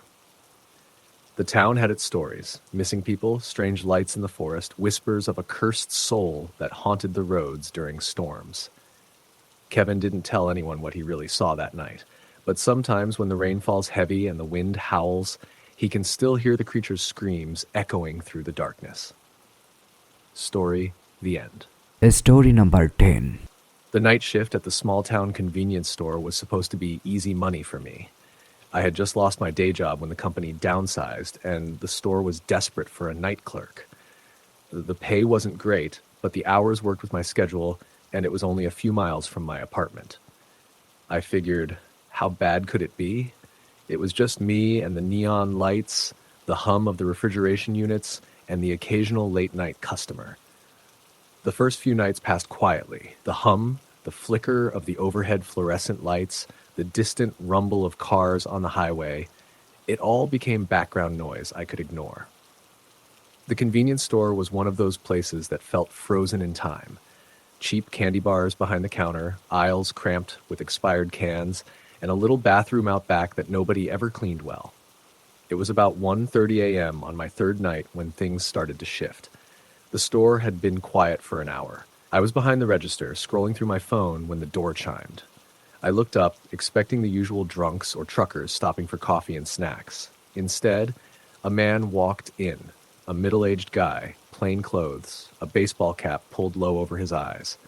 He didn't say anything as he came up to the counter, just stood there, silent, his eyes hidden under the brim. "Can I help you?" I asked. He didn't answer. I leaned forward, trying to get a look at his face. His eyes were dark, but his expression was unreadable. No smile, no frown, just emptiness. The store's fluorescent lights flickered above, and a faint static buzz filled the air. "Sir?" I said again, unease creeping into my voice. He shifted slightly, just enough for me to catch a glimpse of his hand. It was pale, almost translucent, and when he raised it to point at the corner of the store, I noticed it was dripping with water. "What's wrong?" I asked, but he didn't respond. Instead, he turned and moved slowly toward the back aisles. I followed him cautiously. He stopped at the frozen foods section, just staring at the glass doors of the freezers. Then he turned his head to the left, looking at the exit door, but didn't move. The air around him felt cold, like a freezer blast had escaped just in his vicinity. "Are you okay?" I said. He turned back to me slowly, and his eyes caught the light for a moment, revealing deep, empty sockets like they were hollow. His mouth opened, but no sound came out. Then, without warning, he vanished. Just gone. I stood there, stunned, heart pounding, unable to explain what I'd just seen. I checked the security cameras. No sign of him entering or leaving. No strange glitches or static either. The cameras showed me standing behind the register, looking around, but never seeing anyone else. I called the store manager the next day, who told me not to worry and that sometimes the old building's wiring made the cameras glitch out, but it didn't feel like a glitch. That night, the flickering lights returned. At times, the store would plunge into near darkness, save for the weak glow of the emergency exit sign. I kept hearing soft, dripping sounds coming from somewhere in the store, like water leaking onto the floor. Each time I followed the noise, it led me to the frozen food aisle, but I never found a leak or puddle, just cold, silent freezers. One night, while wiping down the shelves, I noticed a small puddle of water near the back storage door. I looked outside, nothing but dry pavement and cracked asphalt under the dim street lamp. No rain, no sprinkler system running. I cleaned it up and thought nothing more of it, but then every night after, the puddle would reappear, always in the same spot, as if someone was dripping water just outside. The customers kept coming, though fewer than during the day. Truck drivers, mostly. I started hearing whispers from the night shift workers at other stores in the area about a waterman who haunted the highways, some sort of ghostly figure seen near rest stops and convenience stores, always wet, always silent. I laughed at the stories, but deep down, I was unsettled. One night, near 3 a.m., a blackout hit the whole neighborhood. The store's emergency lights blinked on, bathing everything in a faint red glow. The hum of the refrigeration units dropped to a low buzz. I was alone in the store, restocking chips, when I felt a sudden, cold presence behind me. I turned slowly. There he was, the man from before, standing just inches away. His clothes were soaked through. Water dripped from the brim of his cap and pooled at his feet. His eyes were hollow again, but this time his mouth moved. "Help me," he whispered, voice like rushing water. My skin crawled. I took a step back, knocking over a stack of soda cans. He didn't move, just stared, dripping, waiting. I fumbled for my phone, trying to call 911, but the screen went black. The lights flickered back on suddenly. The man was gone. I called the police the next morning, but they had no record of any reports like mine. No missing persons matching the description. No accidents near the store. I searched online, trying to find anything about this waterman, and found an old news article about a man who drowned in the nearby river about 20 years ago. A young man who had stopped at this very store before going home. They never found his body. The article mentioned that locals had seen a figure by the riverbanks, soaking wet, staring into the water. After that, I couldn't stay. I quit the job and moved out of town. But sometimes, late at night, I still hear the soft drip of water and the faint chime of a convenience store door opening. And I wonder if he's still waiting, soaked and silent, just outside, looking for someone to hear his whisper. Story the end. Story number 11. The night I'll never forget started like any other.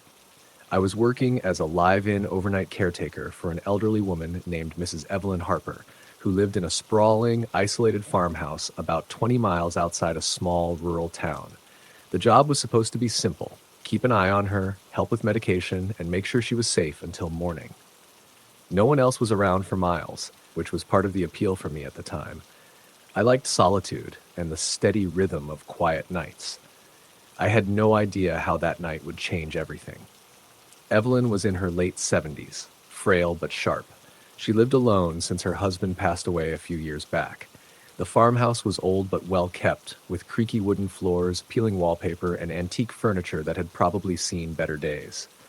The house sat on a large plot surrounded by fields and woods. The only neighbor was a farmhouse half a mile down the dirt road.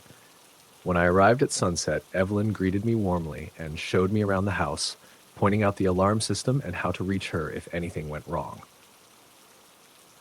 Around 10 p.m., after Evelyn was settled into bed, I locked the doors, double-checked the windows, and made my rounds through the house. The wind was picking up outside, rustling through the trees, and the sky was a blanket of black, dotted with stars. I settled into the living room with a book, the only light coming from a small lamp, and the fireplace, which I had lit earlier to keep the cold at bay. Around midnight, I heard the first strange noise, a faint tapping coming from the kitchen window. I paused, listening carefully. The tapping stopped. I told myself it was just a branch hitting the glass in the wind. I went to check the window, shining my flashlight outside. Nothing, just the dark silhouette of the trees. Back in the living room, I resumed reading, but then the tapping returned, this time from the back door. My heart started to beat a little faster. I grabbed my phone to call the neighbor, but found no signal. That was odd. I was used to having at least a little service out here. I checked the landline, dead silence. The tapping grew louder, and then abruptly it stopped. Minutes passed in tense silence, and then a slow, deliberate creak echoed from the hallway leading to the bedrooms. The floorboards groaned as if someone was walking slowly but deliberately. I grabbed the flashlight and moved toward the hallway. Evelyn's bedroom was at the end. I knocked gently and called out, but no answer. I pushed the door open a crack. The room was empty, no sign of Evelyn. Panic clawed at me. I rushed to the living room window to see if I could spot her outside. Nothing. I called her name again, louder this time, but only the wind answered. I went back into the hallway and noticed something strange. The air was suddenly colder, and a faint smell of old perfume lingered, something floral but musty. That's when I saw it, a shadow moving at the edge of the hallway, just beyond the light. I shone the flashlight directly, but it vanished. My heart was pounding, and I felt a cold sweat break out on my forehead. I grabbed the house phone and tried again. No dial tone. I raced outside, flashlight scanning the yard. The wind howled through the trees, but no sign of Evelyn. I decided to check the barn on the property, an old wooden structure a few hundred feet from the house. The moon was hidden behind clouds now, and the darkness pressed in. I moved cautiously, the beam of my flashlight trembling. As I reached the barn door, I heard a soft moaning sound from inside. I pulled open the door, the hinges groaning loudly. Inside, the moonlight revealed old farming equipment and hay bales, but no Evelyn. The moaning grew louder, echoing off the walls. Suddenly, the flashlight flickered and went out. I fumbled with it, heart racing. When I finally got it to work again, I saw her, Evelyn, standing in the corner, pale and trembling. "Evelyn!" I gasped, rushing to her. She looked at me with wide eyes, her voice barely a whisper.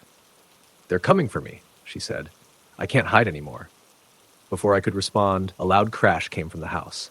We both turned, eyes wide with fear. Without a word, I took her hand and we hurried back to the house. Inside, the atmosphere was oppressive. Shadows seemed to shift and pulse around us.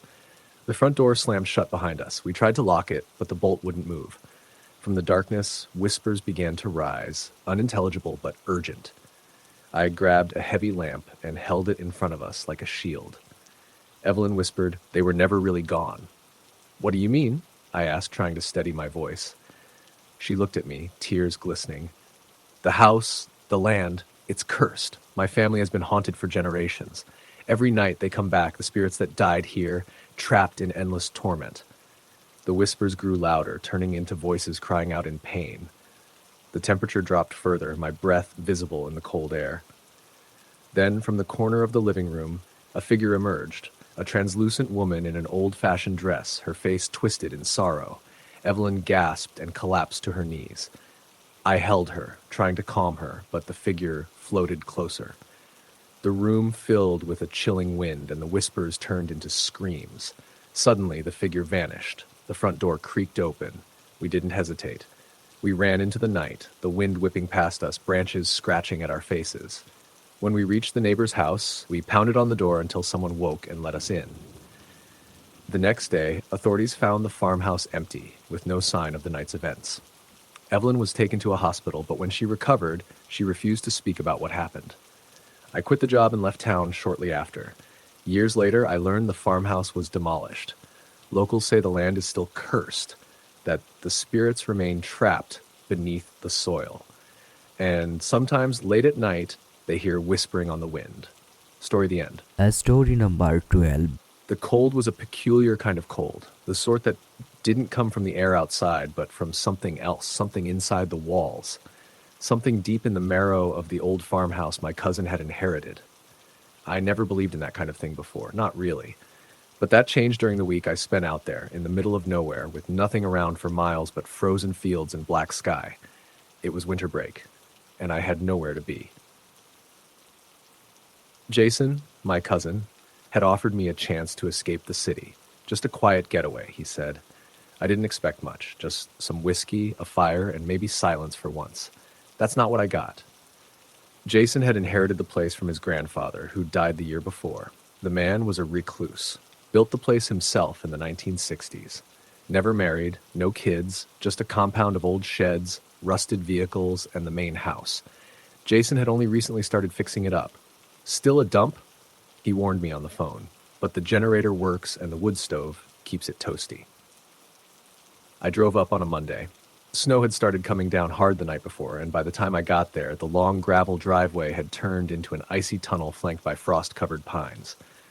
The house stood at the end, a sagging two-story with shuttered windows and a sagging porch. It looked abandoned. Jason met me at the door, bearded and tired. "Power's out," he said, rubbing his hands together. "Been using the generator sparingly. Come on in." Inside, the place smelled like dry rot and cedar.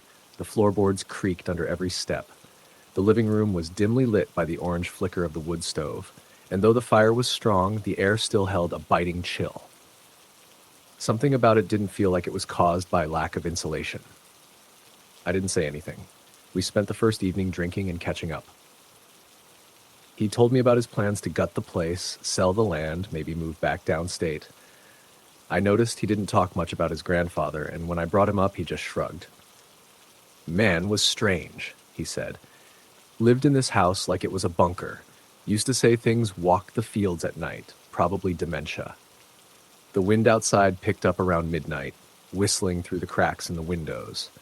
I slept in the upstairs guest room, wrapped in 3 layers of flannel and still shivering. The walls groaned like something alive, but I figured it was just the wind playing tricks. That first night, I didn't sleep much. The second day was quiet.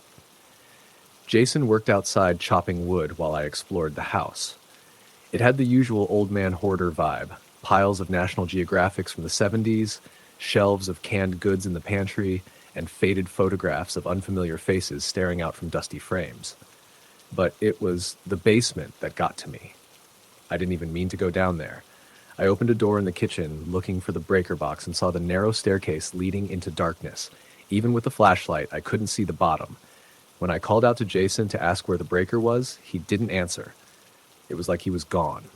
I went to the front window, and he was nowhere in sight. I stood there for a minute, unnerved. Then I heard something behind me, like someone clearing their throat. I spun around, but the room was empty. I told myself it was the house settling. Later that evening, Jason came in with snow in his beard and told me he'd gone to check the shed out back. Said the snow was starting to drift higher than the door. "We might get snowed in," he muttered. I didn't ask where he'd been when I heard that sound in the house. That night, I couldn't sleep. Around 2 a.m., I woke up freezing. The fire downstairs had gone out and I could hear Jason moving around. His boots thudded softly on the wooden floor. I figured he was stoking the stove, so I tried to go back to sleep. But then the noise continued. Heavy steps, back and forth, then stopping, then again. I sat up and opened the bedroom door. The hallway was empty.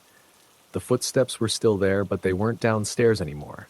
They were upstairs in the hallway, just beyond the edge of what I could see. But when I stepped out, the noise stopped. I called out to Jason. No answer. I made my way to the top of the stairs, heart pounding. "Jason?" I whispered. Nothing. I looked down the staircase, and the living room was dark, not a single flicker of firelight. That's when I realized the generator must have gone out. The house was dead silent now, but I could still feel the vibration in the floorboards, like someone had just walked by me. The next morning, Jason looked rough, pale, dark circles under his eyes. I asked him if he'd been up walking around at night, and he just looked at me for a long second. "No," he said. Then he poured himself a drink. By the third day, the snow had trapped us inside. The windows were nearly covered, and the house felt darker, even during the daytime. We stopped talking as much. Jason kept staring at the walls like he was listening for something. I asked him if he ever heard strange noises at night. He didn't answer me, just took another sip. I started noticing other things. The smell in the house had changed, something musty and coppery, like old blood. In the hallway upstairs, the wallpaper had started to peel, and behind it, black mold spread like ink. I swore it hadn't been there the day before. One of the framed photos in the hallway had fallen, glass shattered. I went to clean it up and saw that the photo itself had changed. I remembered it being of a man standing by a truck. Now, the figure was blurry, and I couldn't tell if it was facing the camera or facing away. I showed Jason. He stared at it, then threw it in the stove without a word. That night, it happened again. I woke up gasping, like I'd been holding my breath. My room was filled with a low hum, almost like chanting, but distorted, like a radio stuck between stations. I sat up, ears straining. It was coming from the vents. I grabbed the flashlight and went into the hall.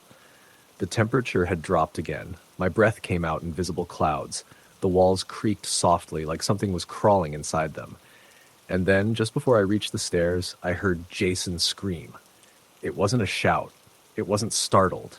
It was full terror. I rushed down and found him in the kitchen, staring at the basement door. "It opened," he whispered. "I locked it last night." The door was wide open. Darkness yawned at the bottom of the steps. I looked at him, and he was shaking. "You didn't hear it?" he asked. It was screaming up at me, like a woman, begging. We didn't sleep that night. Sat in the living room with the fire roaring, guns on our laps like we were under siege. The wind howled and scratched at the glass, and I swear, I saw movement in the windows, pale shapes watching us from the snow. The next morning, we tried the radio. Nothing. Phones dead. No signal. Jason said he was going to try to dig out the truck. I told him I'd help, but something in me didn't want to go outside. Not into that white silence. We bundled up and stepped out, and the cold slapped me so hard I almost lost my breath. The snow was higher than the porch railing. We trudged through it, barely making progress, until we reached the truck. And that's when we saw the tracks. They weren't ours. They weren't boot prints. They were bare feet, dozens of them, small like children's, leading from the woods to the house. But the thing was, no tracks led away, just toward. We looked at each other and ran back inside. That night, we blocked the basement door with furniture, tried to ignore the sounds, the knocking, the dragging. Jason finally admitted something to me. His grandfather had written journals, kept them locked in a chest in the attic. Jason hadn't read them yet. He didn't want to. I made him show me. We climbed into the attic, the narrow steps barely holding our weight. Found the chest in a corner, covered in moth-eaten blankets. We opened it. Inside were notebooks, hundreds of pages, all in the same shaky handwriting. I flipped through the first one and my stomach dropped. It wasn't just journal entries. It was instructions, rituals, descriptions of things that lived beneath the house.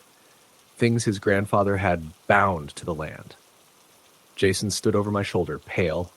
"I thought he was crazy," he muttered. The entries described feeding days, offerings left at the basement door, pieces of meat, sometimes rats, sometimes more.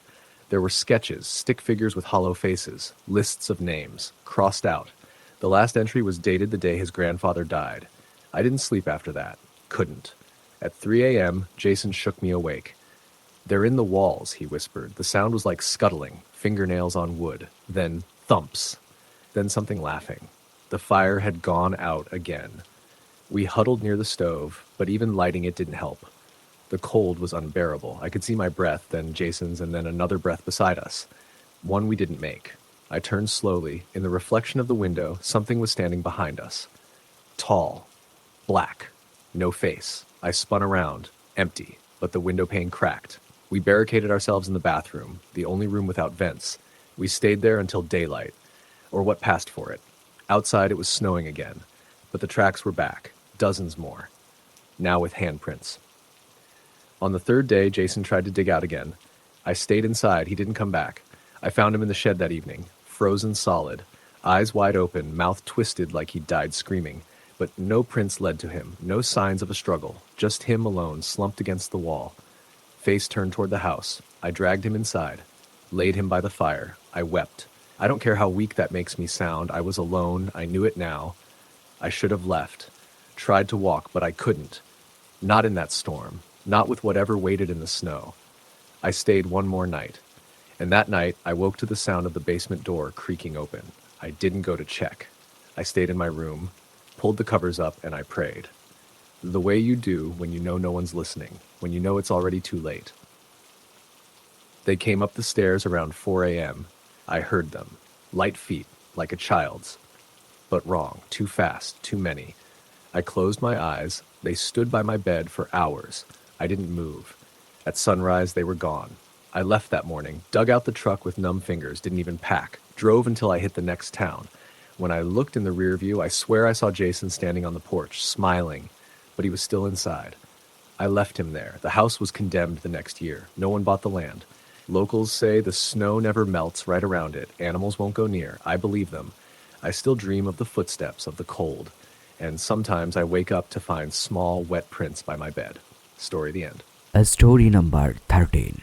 The night air was heavy, with the kind of silence that presses in on you, making the darkness seem even darker. It was the kind of quiet that wasn't empty, but filled with waiting, like something just out of sight, lurking, watching. I learned this the hard way on the night that changed everything. I had recently taken a new job as a night security guard for a small, now defunct, textile mill on the outskirts of town. The company had gone bankrupt months ago, leaving the building abandoned and slowly deteriorating. My job was simple: patrol the grounds, keep an eye out for trespassers or squatters, and report any unusual activity. The pay was better than most night shifts, and the hours quiet enough for me to catch up on sleep during downtime. The first few nights were uneventful. The place was eerily quiet, bathed in moonlight and shadows, with the occasional rats scurrying through piles of debris. The security cameras mostly showed empty halls, the occasional flicker of light from a distant street lamp. I'd walk my rounds, check the doors and windows, and sit in the control room watching grainy monitors until dawn. But on the fifth night, things started to shift. I was halfway through my usual patrol, walking down the long corridor lined with old lockers and peeling paint. The place smelled of mold, rust, and decay. As I passed the old boiler room, I caught movement out of the corner of my eye, something darting just beyond the edge of the hallway, too fast to catch. I stopped and shone my flashlight into the darkness. Nothing. Just shadows stretching long across the cracked concrete floor. I shook my head, told myself I was just tired and imagining things. It was a big old building. Rats and stray animals were bound to be around. I continued on, but the feeling of being watched clung to me like a second skin. My footsteps echoed oddly, not matching the rhythm of my own movements. Every now and then, a faint tapping or scratching sound echoed from somewhere deep within the mill. I paused and listened, but no sound came again. I reached the break room and stopped to check the control room's monitors. The security feed flickered and then froze on a static image showing the end of the hallway I had just walked down. I frowned and tried to reset the system. The screen blinked, then showed a figure standing at the far end of the hallway. It was impossible. I had just been there seconds ago, and no one was there. I zoomed in. The figure was pale, thin, barely visible, like a silhouette melting into the dark. My heart skipped. I looked away from the screen, glanced toward the hallway through the room's window. Nothing. The air in the control room seemed to chill suddenly. The breath caught in my throat.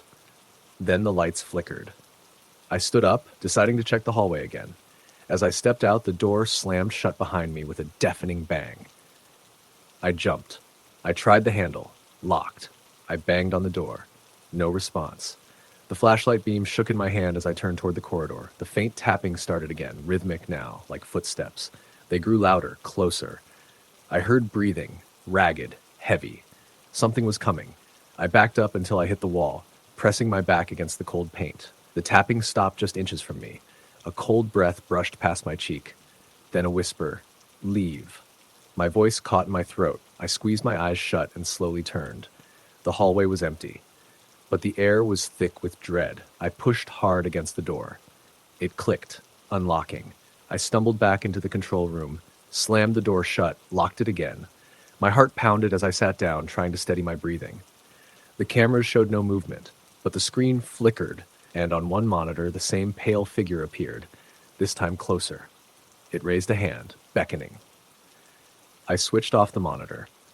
The rest of the night dragged on in silence, the shadows crawling closer with each passing hour. I tried calling my supervisor in the morning, but the line was dead. When I returned the next night, the building felt even colder, the silence more suffocating. During my rounds, I found strange things. Muddy footprints where no one should have been, a single shoe lying in the stairwell, an old photograph pinned to a wall, a faded image of workers from decades ago with one face scratched out. I pocketed the photo. That night, as I sat in the control room, the whisper came again, this time clearer. "Help me." I traced the voice to the boiler room. I grabbed a flashlight and headed there, heart thudding. Inside, the temperature dropped sharply. I saw a figure crouched in the shadows. I called out, but it vanished. Only an echo remained. I left the mill after my shift, photo in hand. The next day, I researched the mill's history. Decades ago, there was a terrible accident in the boiler room. A worker had been trapped during a fire and died there. Locals said his spirit never left, haunting the building, seeking help or vengeance. The photo I found had the man's face scratched out. I tried returning the photo to the mill, but the building was fenced off, no trespassing signs everywhere. I never went back. But the whispers didn't stop. Sometimes in the dead of night, I hear that voice calling my name, and I know it's still waiting, trapped in the cold, dark mill. Story the end. Story number 14. Isaac never liked the night shift. He'd taken the job out of desperation more than anything else. His temp agency had called with a position that paid decently, needed no previous experience, and started immediately. He hadn't even asked what it was. He just said, yes. That's how he ended up working alone from 10 p.m. to 6 a.m. in the security office of an industrial distribution center on the outskirts of town. The building itself was massive, surrounded by chain link fencing and a crumbling asphalt lot that stretched on longer than you'd think necessary. Trucks came and went during the day, unloading pallets of goods or loading them into containers, but at night it was silent, utterly dead. That was his domain. He was supposed to watch the monitors, do 2 rounds of the property per shift, and keep a log of any anomalies. Easy enough. The security office was a small, windowless room tucked at the side of the facility, filled with glowing monitors that fed live footage from various parts of the warehouse and outer grounds. The camera feeds were mostly static, empty corridors, loading docks, and the occasional rodent skittering by. For the first few nights, Isaac didn't mind it. The boredom was overwhelming, but he appreciated the solitude. After a rough divorce and moving out of the city, the silence was a relief. That changed during his 4th week. It started with a single camera, Camera 4. That one was positioned in the northeast corridor of the warehouse, near a section that hadn't been used in years. It showed tall metal racks filled with dusty pallets, untouched and slowly deteriorating. That night at around 3:47 a.m., the motion alert popped up. He'd never seen one before. The system was sensitive, but there just wasn't anything around to set it off. Curious, Isaac clicked on the feed. There was nothing. He leaned closer, squinting. The racks were the same, the shadows were deep and stretched, the dust was untouched. Then something moved. A flicker in the far left corner of the screen. It was brief, almost like static interference, but something was definitely there. He rewound the footage frame by frame until he caught it. A figure. It was small, maybe the size of a child, hunched with limbs that looked slightly too long. It stood between two shelving units, just far enough into the shadows to make its details impossible to discern. It didn't move like a person. The frame after that, it was gone. He sat back, chilled. There were no children in the warehouse. No one else was supposed to be on site. He picked up the walkie and called the after-hours supervisor, just to be safe. No response. He was supposed to do a property walk anyway. Grabbing his flashlight and keys, he stepped out into the cold night and started toward the northeast corridor. The warehouse was worse in person at night. Echoes bounced unpredictably. Every step he took on the concrete felt like a shout. As he walked past towering shelves of forgotten inventory, his flashlight beam flicked back and forth. Shadows stretched out toward him like fingers. He turned into the northeast corridor, and everything went silent. Not even the hum of the building's ancient HVAC system. Just dead, thick silence. He could see the dusty footprints he'd left the night before, undisturbed. Then he saw something new. Footprints. Smaller. Heading in the opposite direction. They were shallow and strange, almost like the heel never touched the ground. He followed them cautiously, scanning between the racks. His flashlight flickered. He hit it with his palm. The light steadied. Barely. That's when he saw it. At the far end of the aisle, something moved behind one of the racks. It darted too quickly to be a person. No footsteps, just a brief blur of motion. "Hello," he called out, cursing himself as soon as he said it. His voice sounded too loud in the stillness. No response. He walked down the aisle, slowly, flashlight raised. Halfway down, he saw a toy. A stuffed bear, old and filthy, sitting upright in the center of the aisle. He hadn't seen it before. It wasn't there on any previous shifts. His gut twisted. Then the temperature dropped. Not just slightly. It was like stepping into a freezer. His breath clouded in the beam of the flashlight. That's when he heard the breathing. Ragged, wheezing breathing, like someone struggling to pull in air. It came from the next row of shelves, just beyond where he stood. He turned toward the sound, inching closer. The bear was gone. He didn't hear it move. He didn't see it vanish. It was just gone. He backed out of the aisle, suddenly aware of how far he was from the security office. The warehouse around him felt different now, thicker, alive somehow, like the air itself was watching. A metallic clang rang out behind him. He spun around, shining the light in every direction. Nothing. The breathing was closer now. Too close. He ran. He didn't care how it looked or if he was being paranoid. He ran full speed back toward the security office, the flashlight bouncing wildly. As he sprinted, he swore he could hear footsteps following, matching his pace exactly. They stopped the second he reached the door. He slammed it shut and locked it behind him, chest heaving. The monitors flickered. All of them. For several seconds, static overtook every screen. Then they came back, all normal. Except camera 4. That one now showed the stuffed bear sitting directly in front of the lens, eyes staring dead center at him. Isaac didn't sleep that day. He reported it to the supervisor the next morning. The guy didn't seem surprised. "Don't worry about that side of the building," he said casually. "We haven't used it since the accident." Isaac blinked. "What accident?" The supervisor hesitated. "Some contractor's kid wandered in. Years ago. They didn't find him for 3 days, never figured out how he got in. You know how it is. Old buildings. Things happen." Isaac demanded to be reassigned. The agency complied, but slowly. He had to work 3 more shifts before they could place him somewhere else. The next night, things escalated. The motion alarm on camera 4 went off at 1:16 a.m. This time, Isaac ignored it. Then camera 3 activated. That was the corridor leading to the northeast wing. The figure moved past the lens. He clicked it. The childlike form, barely visible, was crawling. Not walking. Crawling with long, jerky limbs and a head that lolled to the side unnaturally.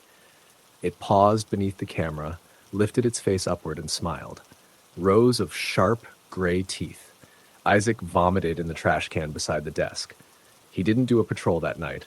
Instead, he barricaded the door and watched the monitors until dawn, hands trembling. The final night nearly broke him. It was raining heavily. The storm knocked out half the building's power. The emergency lights flickered. Most of the cameras went dead. Only camera 1 remained, the one facing the security office door. At 3:02 a.m., something began knocking on the door. Isaac stared at the monitor. The hallway was empty, but the knocking continued. Not a pattern, just knocking. Slow, random, sometimes soft, sometimes heavy, like a fist. He turned off the monitor. It was too much. Then the handle began to turn. He had locked it, chained it. He stood up and backed away as it rattled, then stopped. Silence. A child's voice, just on the other side, whispered, "You left the door open." Isaac screamed and ran to the far end of the office, grabbing the metal chair in both hands, ready to swing. The handle jiggled again, then stopped. The voice whispered, "Come play with me." Then the power came back. The lights flared, monitors flickered on, and the hallway outside the door was visible again. Still empty. Isaac quit before sunrise. He didn't wait for reassignment. He packed his things and left. The agency never followed up. They had plenty of people desperate enough to take the job. 3 weeks later, Isaac was driving past the industrial park when he felt the urge to see it one more time. He parked across the street, far enough to stay out of view, and just stared at the building. Nothing unusual. Same gates, same lot. But in the upper right window of the warehouse, an old disused break room, he saw a face. Small, pale, watching. He blinked. It was gone. But he didn't doubt it had been there. He never drove past again, and he never worked a night shift for the rest of his life. Story the end. Story number 15. It was a little after 3 a.m. when Matt finally killed the television. The room went instantly quiet, save for the hum of his old refrigerator in the kitchen and the occasional rustle of tree branches scratching against the living room window. He hadn't meant to stay up so late, but the silence that came after always made him more anxious than any movie could. His one-bedroom rental sat at the edge of town, a small structure originally meant to be a guest house, but long since forgotten by any proper maintenance or care. He liked it for the solitude, but at night it felt like the whole world had gone to sleep and left him behind. Matt lived alone, had for the last 3 years. His breakup with Marissa was one of those clean breaks that left everything feeling sterile. He moved into this place because it was cheap and out of the way, but lately the stillness had started to feel less like peace and more like some kind of waiting room, the kind of silence that pressed in, watching. He stood and stretched, hearing the familiar cracks in his knees and shoulders. His body ached more than it should for 33, but the job didn't help. Warehouse work, lifting things day in and day out under dim sodium lights. He killed the last of the kitchen light and headed to the bedroom. That was when he noticed the front door. It wasn't open, but it wasn't locked either. He was sure he had locked it. He always did. Twice. There was something about the countryside that made you paranoid, how the dark out here felt different from city dark. Thicker, maybe. He turned the lock and stood there for a second, listening. The wind had died down. No more scratching from the branches. He leaned close to the door, held his breath. Nothing. Still, something didn't sit right. He shook it off, went to bed, pulled the blankets up to his neck, and stared at the ceiling until sleep finally dragged him under. He dreamed of knocking. A slow, steady rhythm, 3 knocks. Then silence. Then another 3. The sound echoed in his dream like it was coming from inside the walls. He woke up just before dawn, drenched in sweat. The door was still locked. He checked it 3 times before pouring himself a cup of day-old coffee and sitting at the small kitchen table. The fog outside was thick enough to hide the barn he barely used. The world felt too quiet again, like it was holding its breath. That afternoon, he asked Rick, a co-worker and one of the few people Matt still kept in touch with, to swing by after work for beers. Maybe just some company would shake off the edge he couldn't seem to escape. "You look like hell," Rick said as he stepped inside that evening. "Didn't sleep great," Matt admitted. They cracked beers and sat on the sagging couch watching some rerun show with the volume low. Matt told Rick about the unlocked door. "You probably just forgot," Rick said. "Happens." "I don't forget, not that." "You been sleepwalking again?" Matt looked up, a cold pit forming in his stomach. "I haven't done that in years." Rick raised an eyebrow. "Still, maybe something's messing with your head out here. It's easy to get in your own." They drank until around 11. Rick offered to crash on the couch, but Matt waved him off. "I'm good. Just needed to hear someone else breathe for a few hours." By midnight, the house was quiet again. And this time, Matt noticed something new. The clock on the microwave was flashing. He hadn't lost power. No flickering, no outage, he would have noticed. He reset it, tried not to overthink it, and headed to bed. That night, he heard the knocking again. Not in a dream this time. 3 slow, heavy knocks. He sat up, heart racing. The sound had come from the back door. No one used the back door. It opened to a weed-choked yard and a broken fence. He slipped out of bed, barefoot, every floorboard groaning in protest under his weight. The hallway stretched longer than it felt during the day, shadows pooling like black oil in the corners. He reached the back door and held his breath. Another 3 knocks. Louder now. Closer. He backed away. The porch light flicked on. No motion sensor. No reason. He turned the bolt and yanked the door open. Nothing. Just fog and silence. He stood there, waiting for something to move. But nothing did. He didn't sleep the rest of the night. The next day at work, Matt was useless. He dropped 2 boxes and nearly snapped at his supervisor for asking if he was okay. He wasn't. Not even close. He told himself maybe someone was messing with him. Kids. Or some drunk neighbor getting the wrong house. But his nearest neighbor was a quarter-mile away, and nobody walked around out here, not at night. When he got home, he walked the perimeter, checked all the windows, the locks. He even looked for footprints in the dirt near the back porch. Nothing. That night, he sat in the living room with every light on and a crowbar resting across his lap. The knocking came at 3:11 a.m. 3 knocks on the front door, then 3 at the back, then silence. He walked to the front door, heart pounding so hard it made his ears ring. He looked out the peephole. Nothing. He walked to the back door. Nothing there either. But when he turned back toward the living room, he stopped cold. A figure stood in the hallway, just beyond the edge of the light. Matt couldn't move. The figure didn't either. He squinted, trying to make out the face. There wasn't one. Just a black mass where a head should be. No eyes. No features. The hallway light buzzed and flickered. Then the figure took a step forward. Matt backed up so fast he hit the kitchen counter. The lights cut out. Everything went black, and in that blackness he heard it again right beside his ear. 3 slow knocks, then silence. When the lights returned, the figure was gone. The hallway was empty. Matt didn't sleep. The next morning, he packed a duffel bag and drove into town. He didn't tell Rick what had happened. He just said he needed to get out for a bit. Rick offered his couch, but Matt couldn't bring himself to explain what he'd seen. He got a motel room near the interstate. Nothing fancy, just a place to breathe. That night, the air conditioner rattled louder than usual, but at least the walls weren't whispering. Until 3:11 a.m., he heard 3 knocks. He sat up, heart hammering in his chest. Then 3 more, closer. He turned toward the door, expecting to see the shadow of feet under it. But instead, he heard the knock come from the bathroom door. He hadn't opened it since checking in. Slowly, he stood, bare feet on the carpet. He stepped to the bathroom door, pressed his ear against it. Nothing. Then the handle turned. He staggered back. The door creaked open slowly. And inside, just past the edge of the light, was the same faceless figure. He ran. He didn't stop for his shoes, his keys, or his bag. He drove home, not even realizing where he was heading until the house appeared through the trees. The place looked different now. The lights were already on, but he hadn't left any on. The front door stood wide open. Inside, everything was untouched, but wrong. The air was cold. Too cold and thick, like walking through water. There were muddy footprints on the kitchen floor, leading from the back door. He followed them against every instinct. They led to the hallway and stopped at the closet door. He reached for the handle, opened it. Nothing inside, just coats.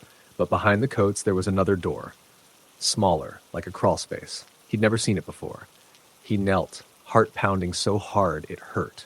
He opened it. Darkness. A smell hit him then. Damp earth, mold, decay. He turned on his phone light and leaned in. The tunnel stretched further than it should have, like the house was deeper than its foundation. He crawled in. The air turned colder the further he went. The light from his phone barely pierced the dark. Then he saw something ahead. Another door. He reached it. A wooden hatch. He pushed it open and found himself in his own living room. But everything was off. The walls were a different color. The furniture was old. The house looked like it did in the photos he'd seen online when he first moved in. Before he had moved his things in, then he heard the knocking again. 3 slow knocks. He turned. The front door was closed, and through the peephole something was watching him. He ran for it, flung it open, but instead of the outside he found darkness, thick and total, and from it hands reached out, pulled him in. He woke up in bed, drenched in sweat. Morning sunlight streamed through the window. The house was quiet, too quiet. He sat up, rubbed his eyes. The clock on the nightstand blinked. He tried turning on his phone. Dead.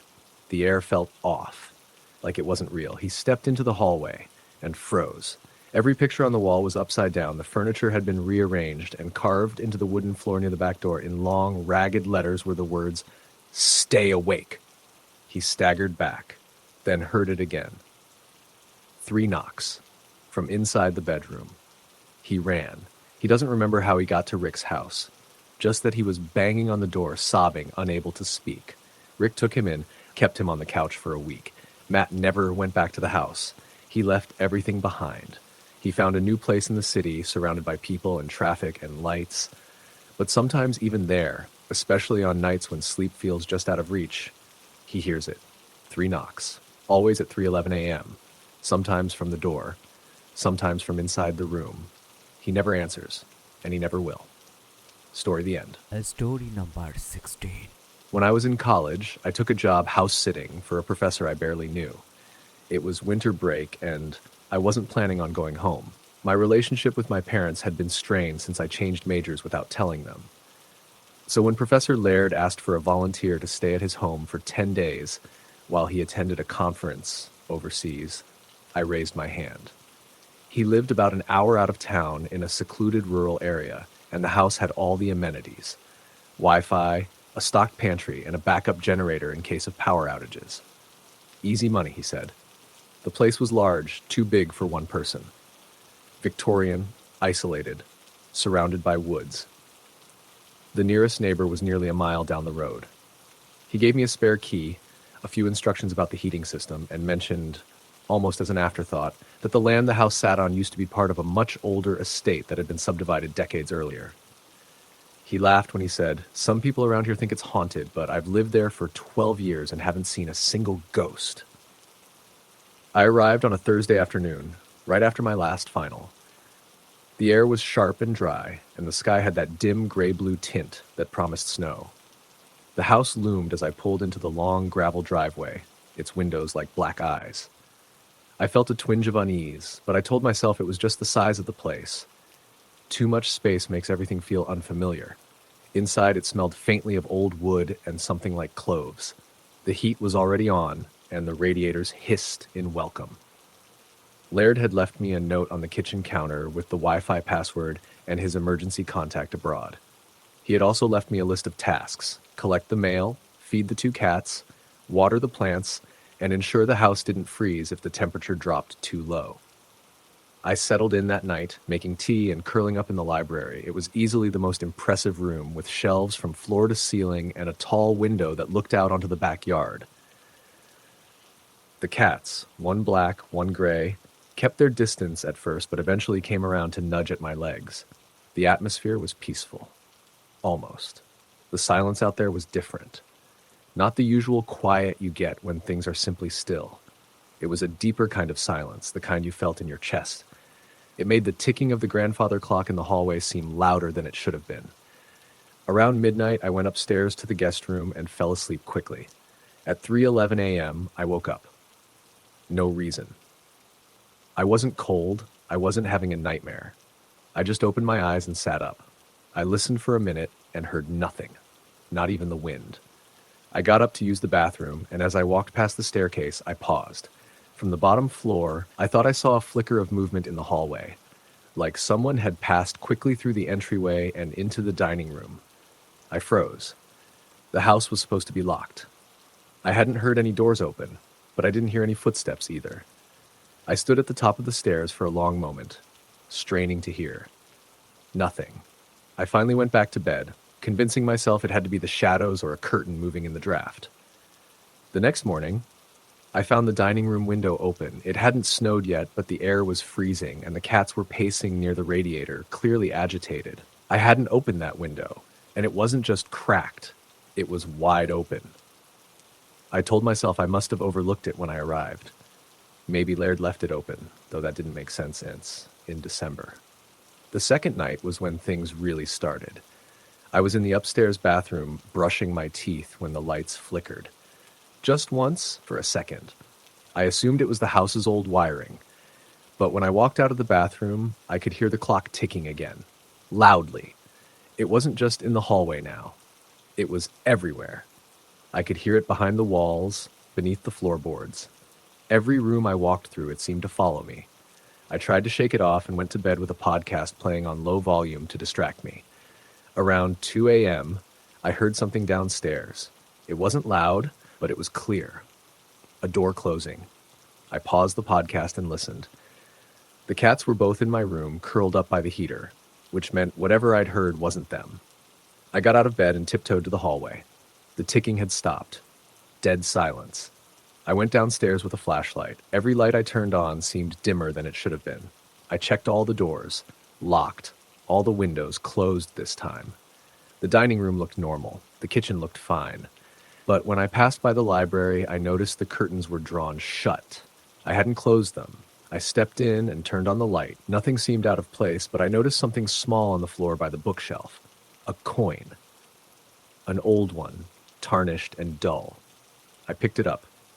It was a Liberty Head nickel, dated 1897.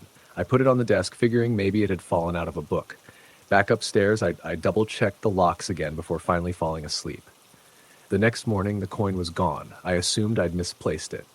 Maybe the cats knocked it off the desk, or maybe it slipped into the floorboards. That day, I felt strange. The house felt heavier somehow. Every corner seemed darker, even in daylight.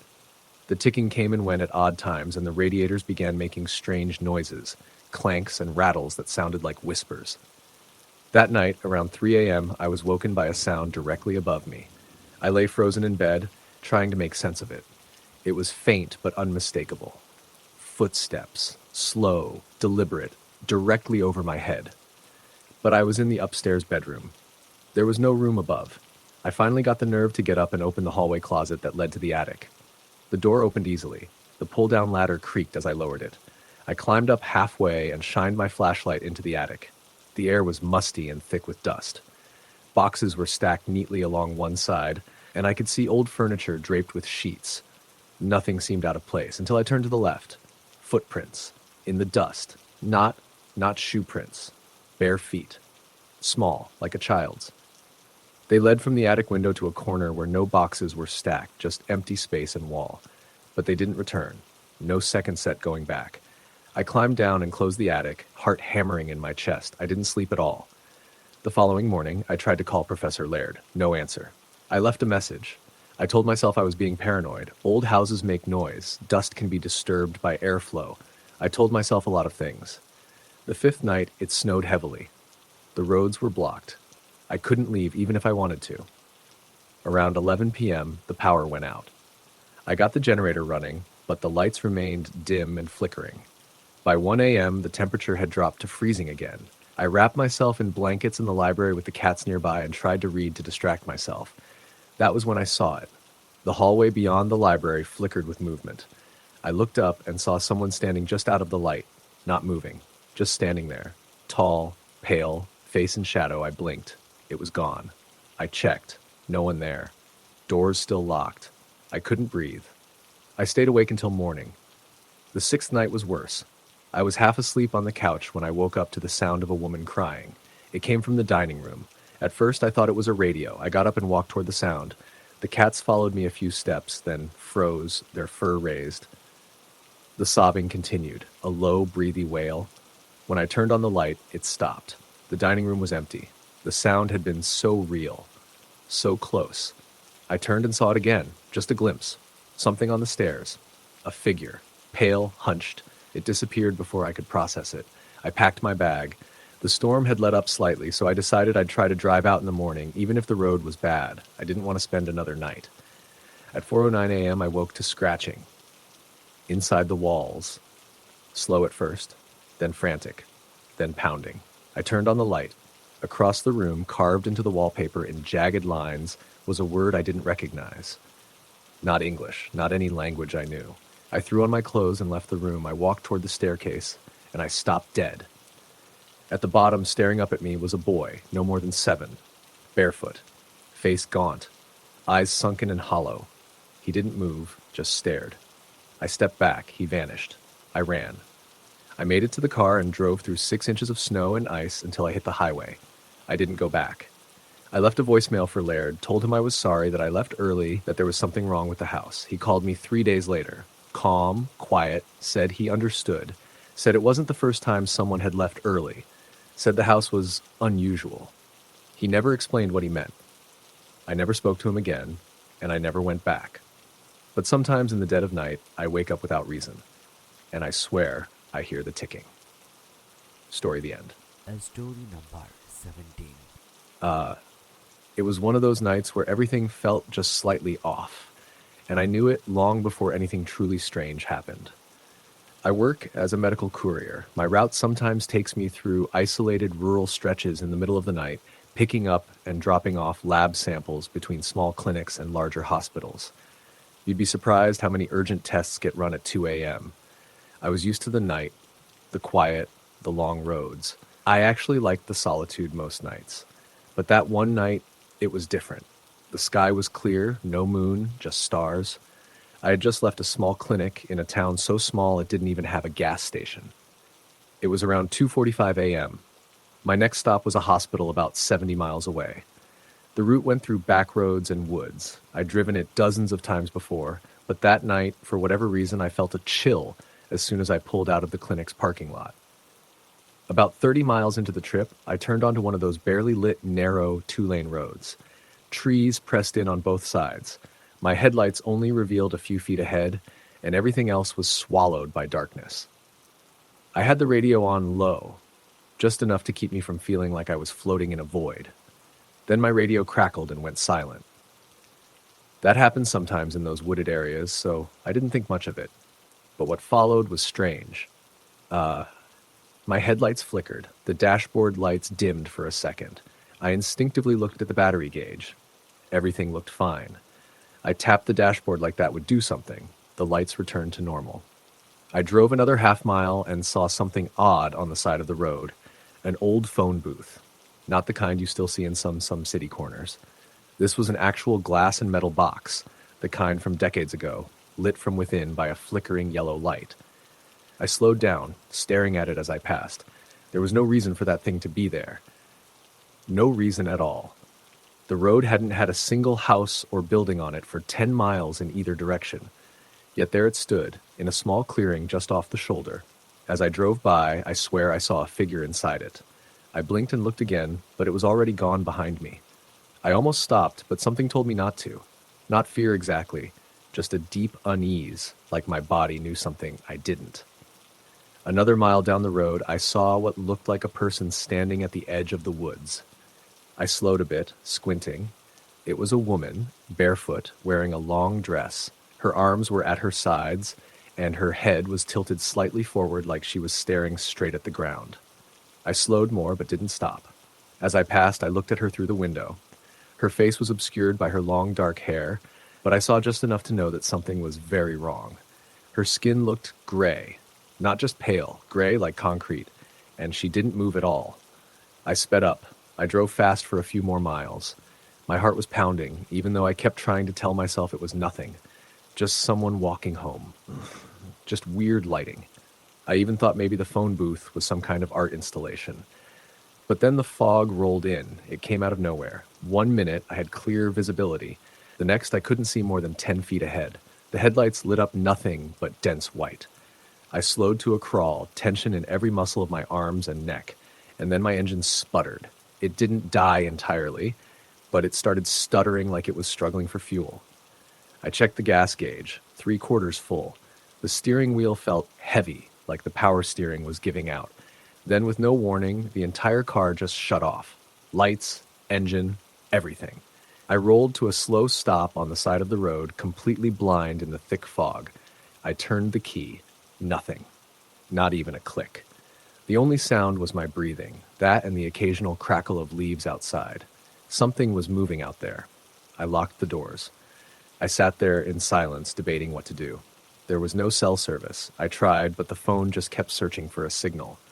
I couldn't remember how far back the last house was. I didn't want to get out, but I also knew I couldn't just sit there all night. I decided to wait a few minutes, hoping the car would reset or something. I leaned back in the seat and closed my eyes, just for a second. A sharp tapping on the driver's side window jolted me upright. I turned my head slowly. Through the fog, right against the glass, was a face. It was the woman. The same long hair, the same gray skin, but now I could see her eyes. They were open wide, too wide. The whites were pure white, no blood vessels, no life. Her mouth was open slightly, and it looked like she had no teeth, just blackness inside. I screamed and scrambled for the ignition, trying to turn it again, even though I knew it was dead. She didn't move. She just kept staring, not blinking. Her hand was on the glass now, fingers long and thin, leaving smears like oil. And then, just as suddenly as she appeared, she was gone. I didn't hear her walk away. There were no footsteps, no sound at all. I sat in the car frozen for at least 5 minutes before I dared to look around. She wasn't there. The fog started to lift. Then the car lights flicked on by themselves. The dashboard came back to life. The engine rumbled back to a steady idle, like nothing had happened. I didn't hesitate. I floored it. I drove as fast as I could without going off the road. I didn't care if I wrecked. I just wanted out. About 20 minutes later, I reached the edge of the forest and pulled into a small gas station just before the highway. I stumbled out of the car, shaking, and went inside.